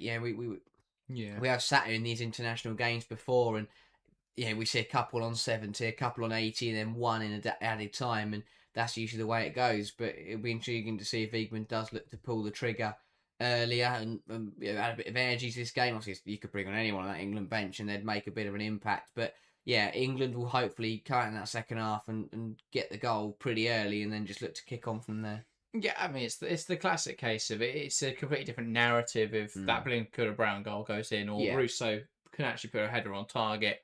In that really good position, but outside of that, they haven't created anything. Or the Hemp one, I would say as well. So those three were great opportunities, but outside of that, we've not really seen England create much, which is why I find the idea that they're being wasteful in this game a little bit wrong. I just think they're not penetrative enough in the final thirds. It's easy to say they're wasteful because they've had all the ball, but I don't think they've created anything. So yeah, Russo missed that big opportunity. Hemp probably should have put a shot on target. And Brown was super unlucky not to score, to be fair. But outside of that, it has been too stagnant. It has been too slow. They've got to move the ball quicker. I don't feel a lot of the pairings are complementary on the pitch this evening. I think you want Park to come into the pocket, but that just means there's no one really on the right-hand side because that's not what Le Tissier is good at, which we know, and we've known for years, and we've seen her do it at England and it not work. But for whatever reason, no one else has given that opportunity. Yeah. Le Tissier's centre-half. We know Le Tissier's centre-half. If you're going to play a right-back, it's tucking into a sort of, situational back three type role, not a bombing on right wing, sort of attacking fullback. Taylor Hines is a very attacking fullback. She's not great at that sort of being very possession-oriented. She's not great at trying to find those long passes. So you nullify her being able to offer much in that sort of left centre-half role. So it's just frustrating that we haven't really seen anyone else tried in those kind of positions because we know the story when we know what the system is that England are going to play because they're not going to shift that because once their first team players are back, then they'll have to shift it back again. Yeah. So why use those players in those kind of positions? Why not try someone different at right back? And I know England are short on options at the moment, but either give a youth player a go, a younger player a go, or try someone different in that kind of role. Yeah. See what someone else has got to offer. Try, I don't know. I mean, there are very few people on the bench who could play right back, but just put someone there and see what they do, because they're going to give you as much attacking input as we've seen from Letitia, which is minimal. Yeah, it's incredible that such a brilliant one of the biggest nations in the world has so little options to play fullback. Yeah, it's more that they're not the same options to play fullback, because you've got one. At the moment you've got obviously like one starting left back, one starting right back, kind of in Bronze and Hines. But Wiegman wants to have a centre back on there, but she only ever wants to have the left centre back be the situational back three thing, because she's got Lauren Hemp who likes to hold the width, and they don't really have a right winger who can hold the width. I mean, Kelly can do it, but Kelly's not really a starting England level player. So, yeah, it's difficult. I think it is difficult trying to balance that. England don't have the perfect options in those kind of positions, but then you try something different. You try and evolve the tactic to make it work with these kind of players, because ultimately it may not be what we're going to play at the World Cup, but it will make this much more enjoyable and win this game more comfortably, which could be really important for getting there and it not being a whole ordeal just getting to the World Cup. So, yeah, I understand the situation that Wiegman's in and why this has been a bit frustrating. And the squad isn't perfect, but it is still an incredibly strong squad. And the fact we aren't playing better football, I think, is justifiably frustrating. Yeah, England will win this game. They will, you would hope so eventually. They will find a way through. But as you say, you want to... as fans, we want to enjoy watching these games. We want to see a good game of football. And the players, I mean, this cannot be fun as a player. I mean, Leah Williamson's been more involved than Alessia Russo has, and that's not what it should be when it's England versus Ukraine. So as a player, these can't be too enjoyable to play in. But yeah, England win this game, as you say. Just they don't want to put themselves in a difficult spot of qualifying, get the result today, and then look to. I mean, Iceland might even be an easier game, because they will look to play football. They will look to be positive, and that may actually play into England's hands a little bit, but. I'll be intrigued to see what happens tonight, where if depending on when England get that first goal, because if England score early, will Ukraine shift? Will Ukraine try and make something different happen? Who knows? It's just the same thing as you saw at the Euros, where every team is just going to play very defensive, because it's the only way that they think they're going to get a result against England, which is completely valid. That probably is for a lot of teams. So every team's just going to sit defensive, and England don't really have certain players to break teams down. Against this kind of opposition, they'll get Kelly on there. She'll just cross balls into the box. Eventually, something's going to give. Yeah, she's great against low blocks because she just puts crosses in the box. It's I think it's a very limited skill set, but she's a fantastic crosser. Yeah, and good penalty taker. It's the kind of game where you'd want Adjamang, because I don't think that we've got the box presence in there at the moment without her. It's why she was so important at the Euros, because she is physical, she's going to get up, she's going to compete for the ball, her movement, her game intelligence is really strong for a young player, so she makes those runs, those selfless runs, as well as the selfish movements to get into positions to score, but also create for teammates. So England are just lacking that at the moment. Russo's not really got the presence in the penalty area. She has had some good moments where she's managed to get between the centre halves and create that space for her to get a header away, but hasn't found much success with those headers just yet. Put one over the bar, headed one straight at the keeper, I think, as well. Headed one wide. Yeah, it's just not quite come together really for England, those kind of moments. Changes for England then. Esme Morgan coming in for... Well, Roebuck's been subbed off apparently. I don't think that's true. No. But there we go. ITV nailing it. I think there's 2 as well for England, because I only counted 9 players. So it might be a double change. Interesting. England. Have they made a few changes here? It is Poppy Pattinson coming on at left back. That's a good change. Yeah, that is different. And we'll work out the rest of the changes in a few moments. It's England to get us back underway in this second half. Referee blows a whistle, points to Rousseau, who kicks us back underway. It's Ukraine 0, England 0 as we move into the second half. Can England find some momentum and kick on, or can Ukraine continue to sit deep and hold on in this game? So yeah, I'm not sure if Morgan is coming on. I think it was just Pod Pattinson there for her England debut. Williamson carries the ball forwards. Now Walsh. No, I think that is Morgan, isn't it? On for Williamson. Potentially. They do look quite similar, but that... Ruben White moves it across the back line. England coming forwards. That does it, like Esme Morgan. I mean, apparently... battling away. And one height of the pitch here by Walsh, giving us a foul. Positive change well for England is that now Hemp's gone to the right-hand side to hold the width. Yeah. And Park's come to the left-hand side to potentially be able to get inside. I don't know who's pressing the buttons at ITV either. Because they're just sitting on them. Yeah, my Letitia is definitely still on the football pitch. And Ellie Roebuck was never on it. Yeah. Okay, so double change in the back line. Pattinson. Now Morgan. Finds Walsh. Stanway. On to Jess Park. That's it back now for Pattinson. Walsh. Pattinson. Here's Park. Slightly overhit from Pattinson, but Park can still make something happen here. Here's Walsh. Feeds it through to Rousseau. Nice chop back and slots it home. And it's Ukraine 0, England 1. A nice move from England. Opened up the space there. Rousseau. It was too easy for her to turn. And she created then that space to strike across goal. And England do have the lead at last in this game. It's Ukraine 0, England 1. It's where England have looked most dangerous in this game so far, as Alessia Russo receiving with her back to goal and spinning. And again, she gets this right. Really nice move. Ball's fed into Russo. She waits for the challenge to come across as she spins, cuts back and just puts it past the goalkeeper. Really nice football from England. Much better, much quicker. And finally, the breakthrough is there. Indeed. And ITV think that's Chloe Kelly. How on earth have they got the rights if they can't work out? It's a shambles. Who's coming on and who's scoring the goals? But there we go. England building out from the back once again. Hampton.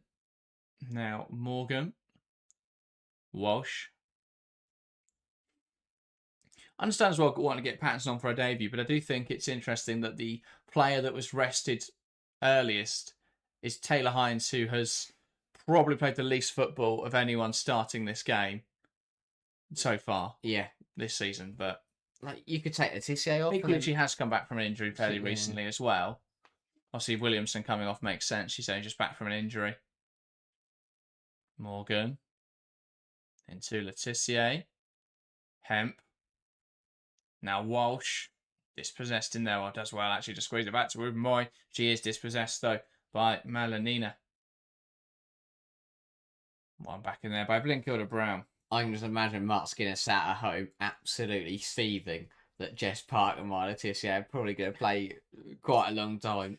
Probably 90 minutes each. Park trying to find Georgia Stanway that ball in behind, but slightly overhit and out for a Ukraine goal kick. Yeah, it'll be interesting to see now if England can kick on. Again, this is now an even bigger test of Ukraine to see if they can just hang on in there and not drop the standard, Burnley, because they've conceded one. Ukraine bringing it forwards to the right-hand side. One back in there by Morgan. Park. Deft control. Here's Park. Here's Walsh, sorry. Ruben Moy. Williamson knocks it to the right-hand side. Letitia looks down the line. Now carries it into a central position. Great drive from Letitia. Stanway onto Park. Back inside to Stanway. Morgan. Hemp. Tries to deliver it into the box. Not a great cross, though. Trickling through to Samson in the Ukraine net.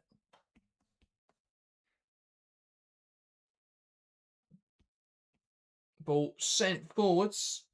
Headed the wrong direction by Ukraine. And Russo now can pick up the ball. Turns positively. Tries to play across to Blinkilda Brown. Doesn't quite come off. Hemp. Now Letitia. Morgan.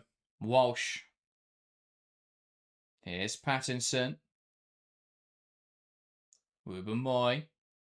Morgan.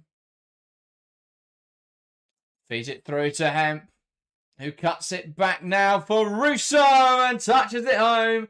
And England double their advantage to muted celebrations. It's Ukraine 0, England 2. A quick fire double from Alessia Russo, capitalising on defensive insecurities, weaknesses in that Ukraine backline. Nice move from England again, who operate well in the pocket, cut it back, and Russo has the finishing touch. No goal for 45 minutes, and suddenly England are smashing the mints. It's the format of international football. Again, really nice stuff from England. Hemp, it's a nice cutback again. Finally, it's along the floor. It's not put in the air. Feast into the feet of Russo, who manages to stick her leg in between the defenders and pokes it home nicely. Russo at the double. England 2 ahead, and much better from the Lionesses in this second half. Yeah, it's just very weak defensively there from Ukraine. Hemp gets past Bosanska too easily. And then Korsun is just way too static in there as the ball gets cut back. I'm not really sure how Russo's been able to poke that home either. Got to be a reaction there, but England won't mind as they extend their lead to 2 goals. Park darts inside. Let's fly. It's spilled by Samson. Russo reacts quickly, but Korsun gets there first. Knocks it out for a corner, but the floodgates seem to be opening. Yeah, really good reactions from the Ukrainian defender to jump on the parry from her goalkeeper. If not, Russo would have had the easiest opportunity in the world to grab a 5-minute hat-trick. Indeed, and she could still do that from this corner. Letitia to take. Takes it short to Park. Shimmies inside dangerously here. Jess Park cuts it back for Georgia Stanway. Blocked. And another corner for England. Really good intervention to Zanai Stanway, who caught it nicely. But again, Ukraine getting bodies in the way. And feeling the effects of the strike from Stanway. But another corner, and again, this is much better from England. There's pace to the game. And they get the ball's being cut back. Everything's going along the floor, and it's working really nicely. And again, Park's put that one in the air, and it's been headed away. Stop! Don't go back and putting it in the air. Keep cutting it back and drilling it along the floor. Jess Park trying to bring it down. Malanina. Play through the lines, cut out well though. My Wiegman. Park. Letitia into Hemp. Holding the width, just letting Jess Park get back to her feet after she was fouled. It was given as a foul, but advantage players. England kept possession. Walsh now to the left-hand side. Stanway. In towards the area. Letitia making the run at the back post. Blinkilda Brown. Morgan. Walsh.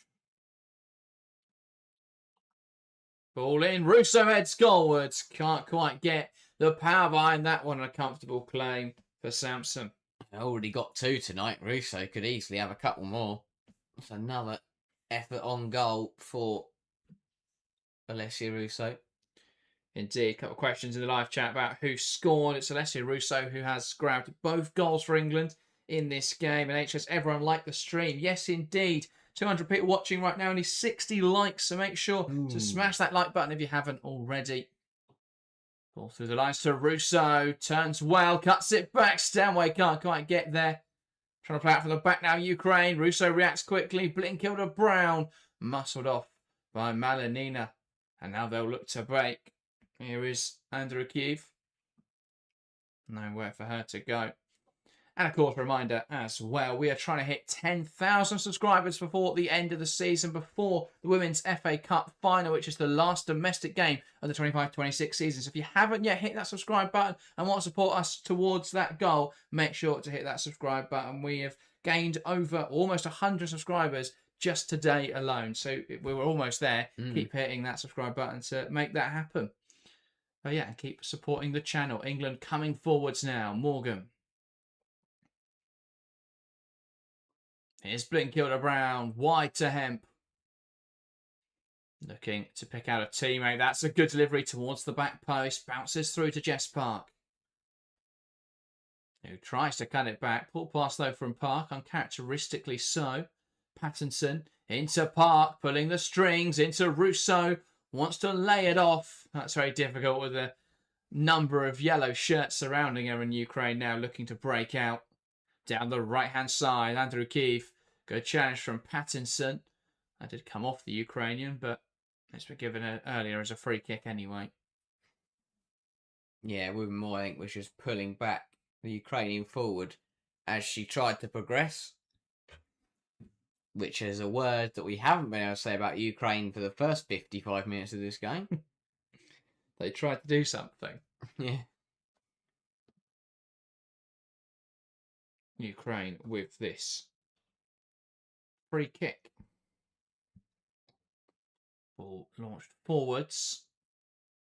A bit messy in there, and Park comes over possession, but there was a foul initially. And will be pulled back for Ukraine free kick. Yeah, Pattinson there just caught a bit flat-footed. Got to the ball second. And yeah, now a chance for Ukraine. The first, I think, time they've been in possession in the England final third, and now they're going to get a chance to put this into the box and potentially let's test Hannah Hampton, who's had an incredibly quiet evening in goal. It makes it difficult because they haven't had a shot in the first hour here. Yeah, ball floated in, bounces through. Malinina does score, and typically Ukraine with their first shot of the game have a goal back in this one. At 2-0, England look to be coasting, but they don't deal with that delivery. It falls to Kalinina, who strikes it well. Ukraine 1, England 2. Football is a funny game sometimes. No goals for 45 minutes. We've got 3 goals in 12 minutes in the second half, and Ukraine scored their first shot of the evening. It's a really good ball in, and as you say, England just do not deal with it. You can never allow a ball to bounce in your own penalty area like that, and it falls really nicely for Kalinina around the penalty spot to just fire it home.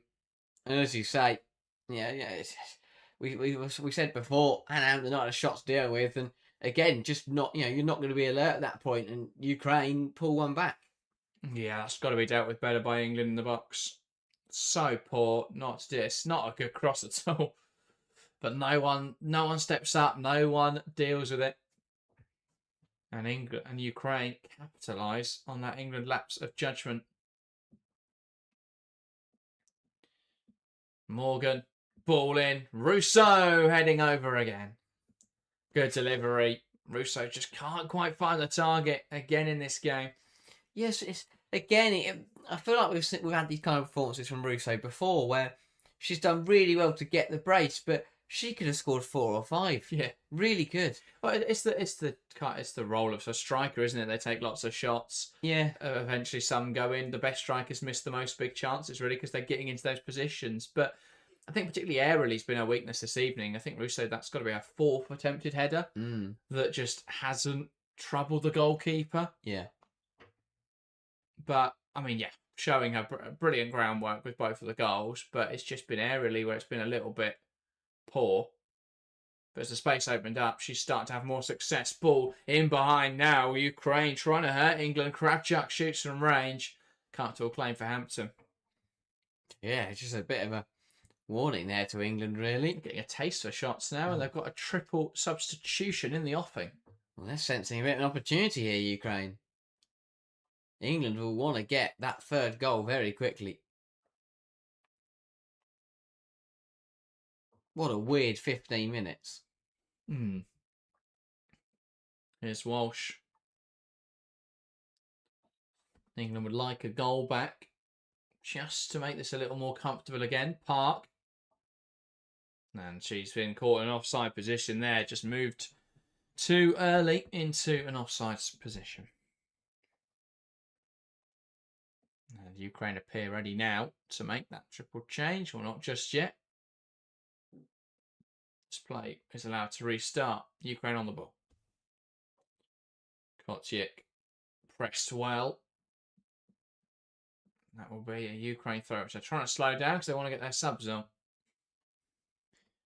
Shamyuk.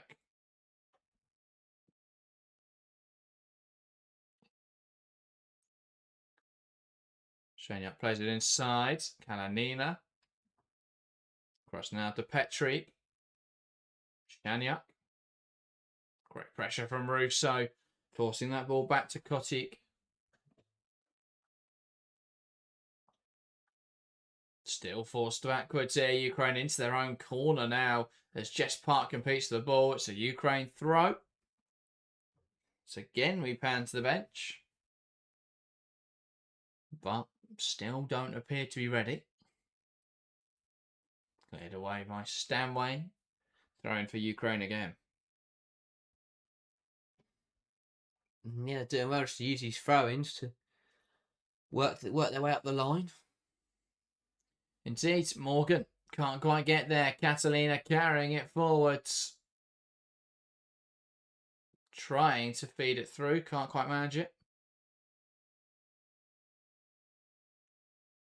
Park. Into Stanway. Wiegman. England now going to the right-hand side. Morgan. Slides it through the lines. Hemp turns well. Goes down. There's a penalty for England. Just caught there by Basanska. Lovely move. But it's a great pass initially from Morgan to pick out Hemp. It's a good turn. It's too quick for Basanska, who pulls her down in retaliation. Russo now with a chance on the spot for a hat-trick. Yeah, it wouldn't be an England international game without a penalty, you feel. Yeah, really good from Hemp. Just spins and gets tripped up as she's turning. And yeah, referee, no hesitation whatsoever. And just as they're readying subs to get back into the game, and the penalty's been given to Stanway. She's the penalty taker. Maybe they back Russo to score a hat-trick later in this game, but you'd think they'd just let Russo take the penalty. She picked up the ball, but that was just a deterrent. So Stanway to step up and slots it home. Ukraine 1, England 3. A slow start to static and structure, but they're in free flow now in this second 45. 3 goals in a little over 10 minutes. Or 15 minutes, sorry. Really impressive stuff. Stanway adding the latest, and that should put England out of touch. Yeah, definite penalty. Stanway steps up, never going to miss. Reliable as ever is Georgia Stanway. Sends the goal kick the wrong way. Doesn't go for power, just places it into the bottom corner. And Ukraine, well, now they can make their triple change. That'll be frustrating for them because this change was meant to happen at 2-1 and be a shot to go for the game. But England's penalty puts them reinstates their 2-goal lead. But can these subs try and get Ukraine back into this game? 4 goals, though, in 18 minutes is not bad at all, saying we saw nothing in the first half. Well, no, exactly. It's been a good turnaround for England. It puts them in a much more comfortable position now and should see an easy 3 points in this opening World Cup 2027 qualifier. I think for England, it's about getting more goals. +2 will be the goal difference as it stands. But, I mean, Spain are 24 minutes in to their game against Iceland, haven't scored just yet. Wow. It's interesting because there's a few Spanish fans in the live chat going on about Spain. I thought they'd be 5-0 up by now. But alas, they haven't quite managed it. Wiegman. Chance for Stanway. Wide to Park. Trying to open up for the shot. Cuts in. And knocked wide again by Georgia Stanway. Here's Pattinson. Tries to play it forwards. Blocked well by Staniak. He did well to react. I don't think she was ever expecting Patterson just to kick it at her face. No. But she adjusted well. Pattinson throwing back to Wiegman. And now Morgan. Letitia. Hemp. Letitia. Morgan. Switching the play. Here's Pattinson. Blocked well. The changes for Ukraine, by the way, changing the front line. Kravchuk taken off, replaced by Klashenko. Andrew Keefe on the right wing, replaced by Harin. And Kalanina, the goal scorer, replaced by Vorontsova. Park lifting towards the back post, bouncing through. For a goal kick for Ukraine. Yeah, crosses, aerial crosses for England have really not been good today. They've either been in good positions and wasted, or the crosses themselves have been poor. Yeah. Although, yeah, but I've had already scored 2 goals from just putting the ball on the floor, which seems to be the way to go in this second half. And obviously conceding as well in the air. Struggled aerially overall, England. Yeah, I think that's what was expected. I mean, it's quite a physical side, quite a tall side in Ukraine. I think it's always going to be difficult to find success, but just crossing the football constantly. Yeah. Just what they did for the first half. But yeah. Debbie asks, why isn't Beth Mead playing? And as Mary says, she got an injury while playing for Arsenal. To be fair, I don't think she would have started tonight either way. Much more likely to start the home game because, you know, you get the crowd then. They were quite supportive of Beth Mead. But I think it's going to be a real conversation about who goes to World Cup 27. Chance now for Walsh. Dealt with well. And now driving through the heart of midfield. But it's turned over by Kira Walsh again. Park. Morgan. Here's Hemp. Twisting and turning. Trying to create space. Back to Letitia. Now Wiegman.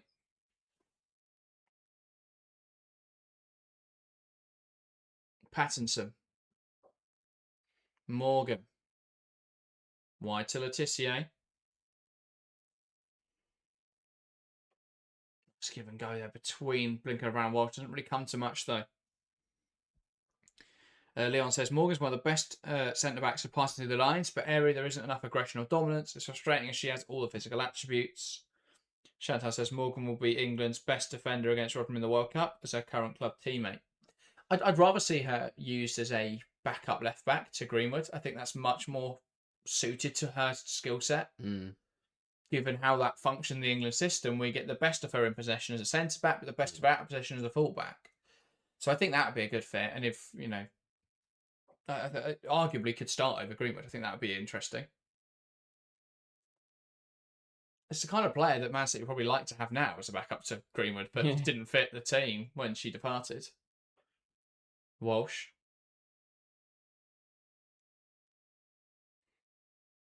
Morgan. Into Wiegman. But no, we'll be interested to see who England take, I think. When you're looking at attackers, if everyone's fit, which you would expect that someone won't be, but if everyone's fit, it's difficult to justify taking them all. Yeah. Well, it's impossible. You can't take just all the English attackers in the country. You don't have much of a team. Rousseau holds the ball up well now, looking to find a teammate, crosses it into the box. It's cleared away convincingly by Staniuk. Walsh, Wiegman into Stanway, got some space to work with here. Georgia Stanway lets fly and rockets it into the top corner. Carries it into the box well and strikes with venom. Laces through the ball and England extend their advantage. It's Ukraine 1, England 4. Georgia Stanway lashing one home. And that's a brace now for Stanway. A brace for Russo and England with a more comfortable margin in this game. Picking the bunch so far for England. Really good strike from Georgia Stanway. Just picks it up and plays his postage stamp stuff from Stanway. bursts into the penalty area and just smashes it past the goalkeeper, exactly where she wants it. Really well taken goal from Georgia Stanway in England, now in control of this tie. And have done well to deal with what was a tiny little fight back from Ukraine, but England have got back to 3 ahead. And as you say, they want to kick on now, get a few more. Yeah, I mean, if this is 5-1, 6-1, it looks even more comprehensive, doesn't it? And it strengthens their chances of progression. Every goal makes it easier to get through this competition. Knocks it into Stanway now from Park, claimed well at the front post by Sampson. And she'll look to launch it long. Wiegman.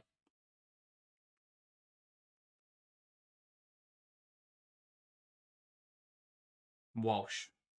Into Pattinson. Now Park. Pattinson again. Park again. Pattinson. Knocks it into Jess Park. Pattinson switching the play. Morgan out towards the right-hand side. Letitia. Now Blinker to Brown. Drops in. Hemp. Letitia. Wiegman. Pattinson. Stanway across the box. Blocked away well. Again, really good football from England. Moving it nicely. And just causing Ukraine all kinds of issues. Double change coming for England, and it is Lauren James and Aggie Beaver-Jones. Because I know what we need to see for 19 minutes. It's not Freya Godfrey for her England debut, which be it'd be interesting to see how she gets on. No, we need to see whether Lauren James can do it in an England shirt. That is true. That's going to make all the difference when we're 4-1 up. She hasn't done it enough, really, Lauren James. If we're 2-1 up and it's nervy, we can do with a goal. I completely understand. What is the point in this? We bring on a player who has suffered so many injuries this season because she's been overplayed by Serena Wiegman, and she's coming on for 18 minutes now in a game which is already 4-1. When we've got players like Kendall, who'd love to be involved, Kelly, who we know needs minutes coming back from a bit of a knock but has been fitter recently, Freya Godfrey, who would love to get some England minutes, would love to make her debut. But no, we must watch Lauren James in every single England game. I love Lauren James. I love watching Lauren James play football. But I would rather watch her play football for a longer period of time than watch her play one game every year. And then she plays for England and gets injured again. Pattinson delivers towards the edge of the box. It's cleared only as far as Jess Park, who gives it back to Pattinson. Ball in towards the back post. Drops for Blinker to Brown. Here's Lauren James, who can't quite strike that one the way she would have wanted to. Yeah. High and wide of her first touch, but again, England recycled the corner well. Couldn't quite make it work, though. But trying to add to the 4 that they've already managed to score. Indeed. Russo bought off there, by the way, for Beaver-Jones. I'm really surprised Russo wasn't given the penalty to get a hat-trick. Yeah, no, well, now Georgia Stanway's on a hat-trick, though. That is true. Maybe that's the whole plan. But yeah. It's no, it's gonna be. I mean, I guess you want Russo to get even more international goals, but that was Georgia Stanway's 30th and 31st England goals in 88 appearances. Obviously, has penalties, which explains why she has such a strong goal-scoring record. But still, impressive for a midfielder. You got to score them, haven't you? So You did. fair enough to her. I'm only. I said 5 New England, and I didn't put a Ukraine goal. Yeah. I'll be very happy with what my prediction was, especially that fact I said Georgia Stanway's going to score a penalty. She always gets at least one. I said 3 in England. So You got the margin right as it stands. yeah. Jeremy says Godfrey's more suited to transitional game. Well, then she's never going to play for England then. Yeah, it doesn't matter what at this point in the game. Doesn't matter. And it is a transitional game. Ukraine are so open, they've given up. It doesn't matter which kind of player you are. It's about playing for your country. I think if you ask Freya Godfrey right now if she wants to get on or not, she'd say absolutely. Of course. Shouder says, thoughts on Missy Bocan's having a baby? I have no thoughts. Good for her. Congratulations There to you her. go. I think it's in because she is only 24, so I think Pitt will have been a bit caught out by the fact she's taken it so like quite early in her career. BJ did, and I didn't see that kind of reaction. That is true. But I do. It's my favourite part of women's football when players have a mysterious knock for a couple of weeks. Yeah, exactly. Because it's like, oh, Missy McCann's been injured for a couple of weeks. Oh, and now she's pregnant. So, yeah. But the problem it creates now is that any player has a suspicious knock. It could be something like they could just actually have a knock. But everyone's always going to think they're pregnant. Yeah. But no, congratulations. And to be fair, I think she'll still come back and have her prime years of football. Available and the kid can actually watch her play. That is true. Cheryl says, do you think she can still make the World Cup squad? No. I wouldn't expect so. Because you've got... It's going to be 9 months. So she's got to have the baby appears. I've got no idea how babies are made. They just appear. Yeah. The baby rocks up. So that's going to be... Well... Presumably, I don't know how far along she is, but I'll ask her. She's not been playing football in 2026. Yeah. So she's got then 6 months to get the England squad. She's competing with Ruby Mace, Lucia Kendall. I'm trying to think if there's anyone else in midfield. Maisie Simmons could be in that conversation as well. I don't think so. With Blinker to Brown, it's pretty nailed. Clinton's going to be back in this side, you'd think. Toon as well, alongside Stanway and Walsh. I think it'll be difficult for her to do enough in those 6 months to prove herself over some of those other players. But there's going to be more major tournaments. Exactly. And she's, what, 24, did you say? Yeah.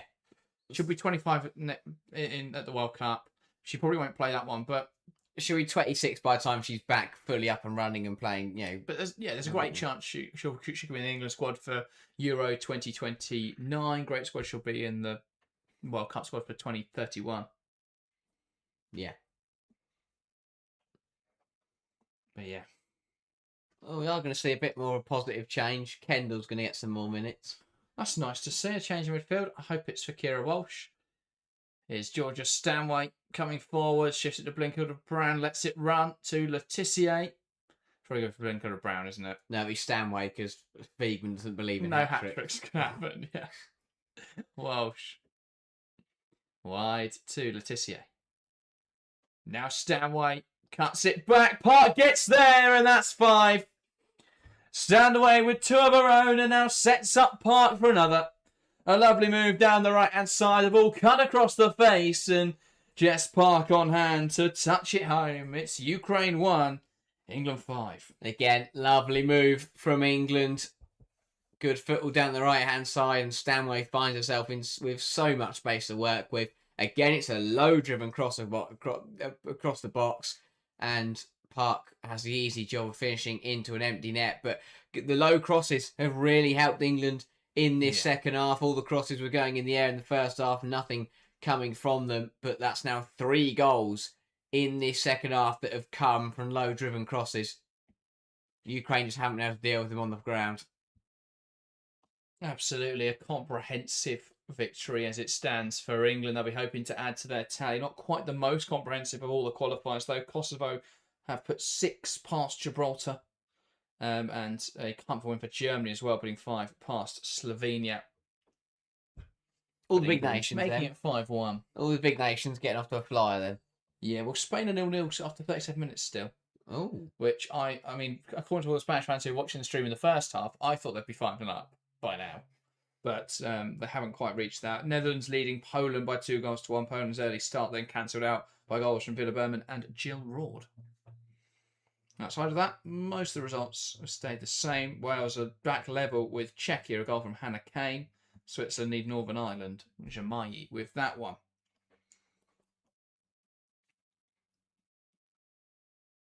Kendall subbed on them. It was for Walsh. That's good. That's a positive change. Well done. Serena Wiegman is learning that she doesn't need to run all of her players into the ground. Williamson tries to slot it through the lines. Cuts out well. Morgan, sorry, yeah. They do look remarkably similar. And Morgan playing right centre half is not natural. Ukraine coming forwards. Can they get a shot away? Hampton off her line. Well, clumsy a bit there from Ubermoy. And, half-assed attempt to call for a penalty there. But you've got to have a bit more conviction than that if you're going to get a penalty. mean, there is an argument. It's silly from Wiegman. Yeah, I'm not really sure. But there's not enough in it. Absolutely not. James's players want caps. I'm pretty sure James has been very keen to play. I don't care. I don't want her to play. Yeah, I think James. Simply, James is a footballer. Footballers love to play football, but I would rather her play for Chelsea than play 18 minutes against Ukraine in a game where England are already 4-1 up. It's like, I'm sure Jess Park's loving life right now. So is Maya Letitia, but Mark Skinner is going to be sat there at home thinking, why on earth are his two best players playing 80 minutes in a qualifier against Ukraine? And Spain are boring. They 1-0 up. Rubbish. Not what we wanted. England coming forward. Here's Jess Park.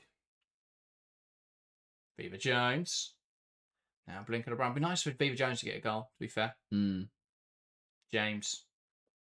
Nice turn. Trying to create the angle for the shot. That's so, but it's blocked. Now Ukraine trying to break away. Myslachenko can't quite get there. So England hold on to possession. Someone said Norway letting me down. Folks, if you gamble on women's football, stay well away from Norway. It's a golden rule. But to be fair, they usually do well. They aren't 1-0 up actually. They literally just scored, so that's fortunate timing. But they're usually great in qualifiers and like smash everyone, and they get to the major tournament and just forget how to play football immediately. Yeah.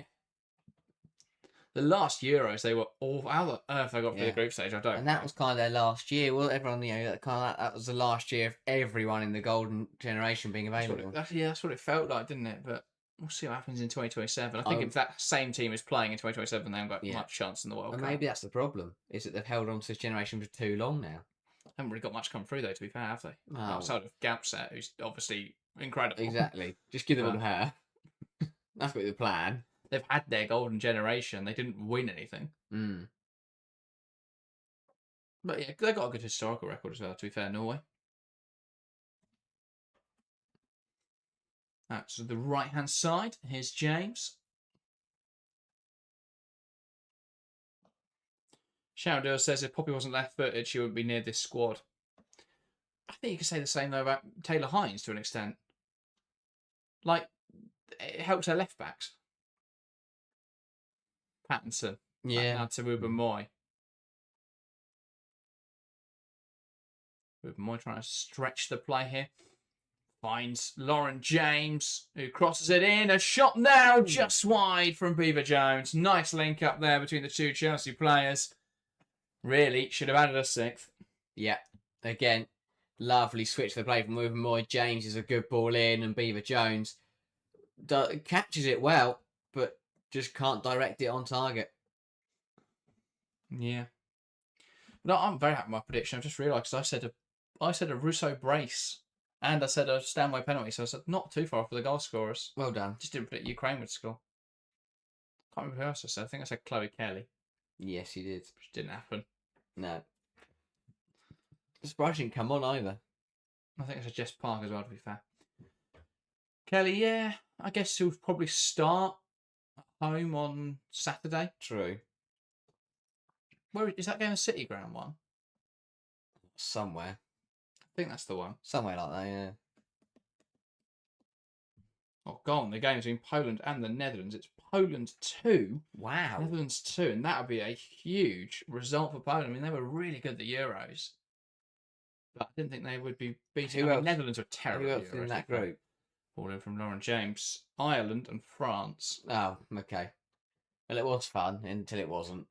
What? Well, France are going to win that group, aren't they? What if Ireland do it? They won't. That's a very competitive group, though. That is a very difficult group. And it's one where if Netherlands don't get their act together quite quickly under Ian Vuurink, they're going to find themselves in a bit of trouble.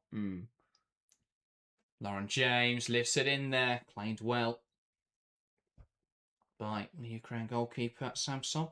But I was speaking to Aranya Lawyer Vinnen, the owner of Aranya Lawyer Vinnen, Jan Keys, the other day about that Netherlands side. They've got a bit of a problem at the moment. In terms of who do they actually play?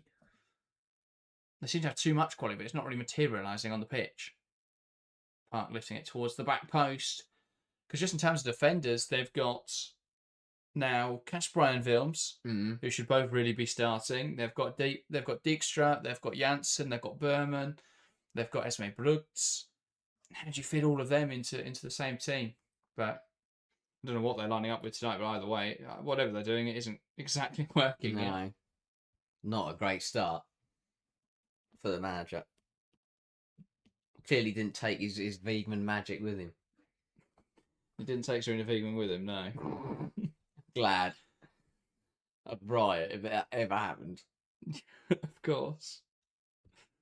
But yeah. Chantal says that's the difference between Serena and Emma. Hayes understands the importance of blooding the youngsters. True, I do agree. I think with the US, I would say there's less pressure on just playing the stars. I think you get, because there's such a strong national pride, just anyone that's American. Like in literally anything, they just have this strong.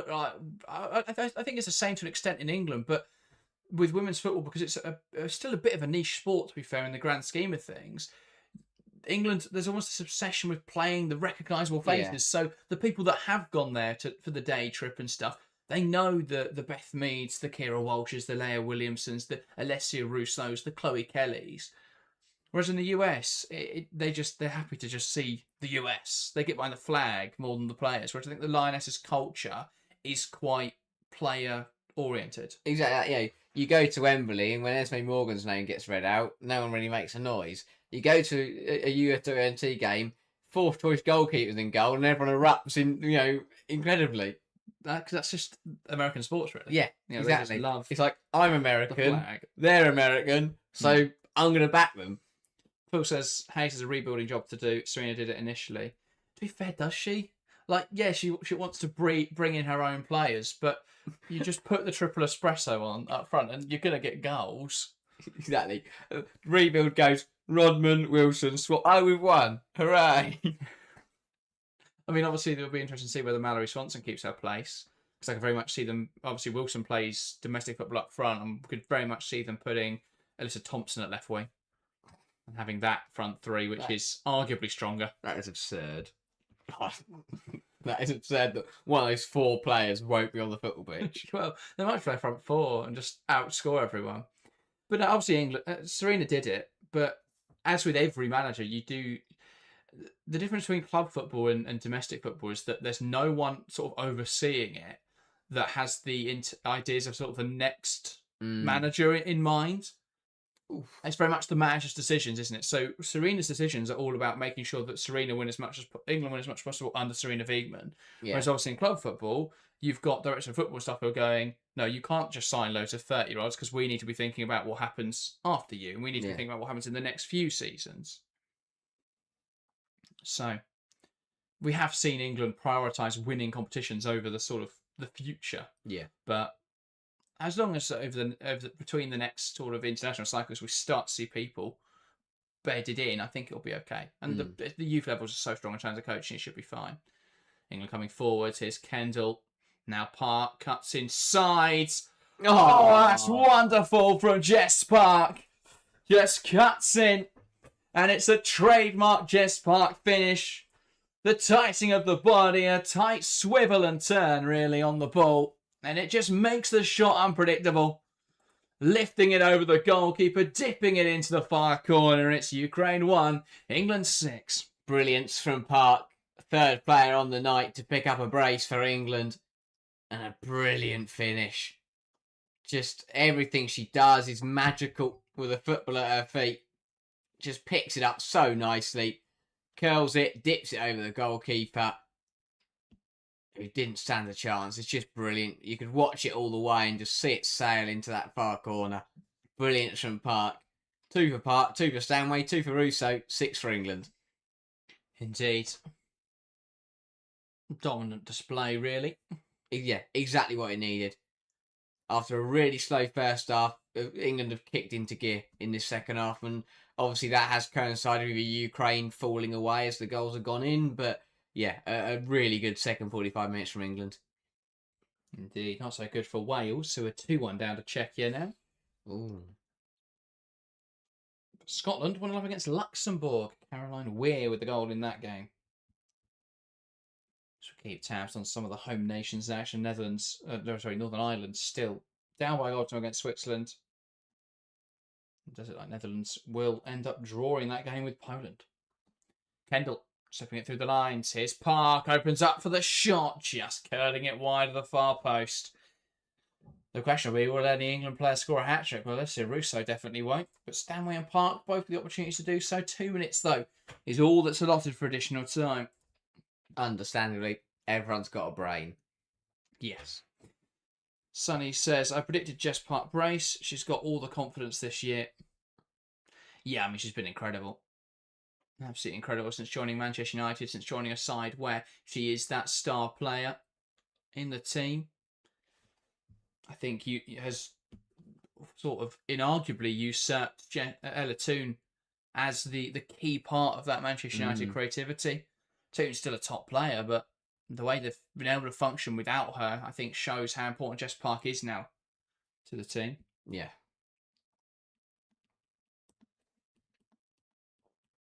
Versus England are a top side already, double Euros winners and narrowly lost the World Cup final. Yeah, but what do we look like in Euro 29 or World Cup 31? If England do win the World Cup in 27 and Wiegman walks, then the next manager that comes in is walking into an England side where most of the back line are going to be, to be fair, they have refreshed now, but Greenwood's going, Bronzer's going. That's a big part of your back line. Your midfield is aging quite quickly then, because you'll have 2 midfielders in their 30s. You'll have Beth Mead getting up there. Kelly will almost be 30 years old. I think, yeah, there's enough. I mean, obviously England have the talent that's coming through in abundance, but it's just, that full succession plan perhaps isn't there. I think particularly in the defence. But yeah. Because I was replying to him, don't worry then, Phil, sorry. I thought you were arguing with us. That's fine.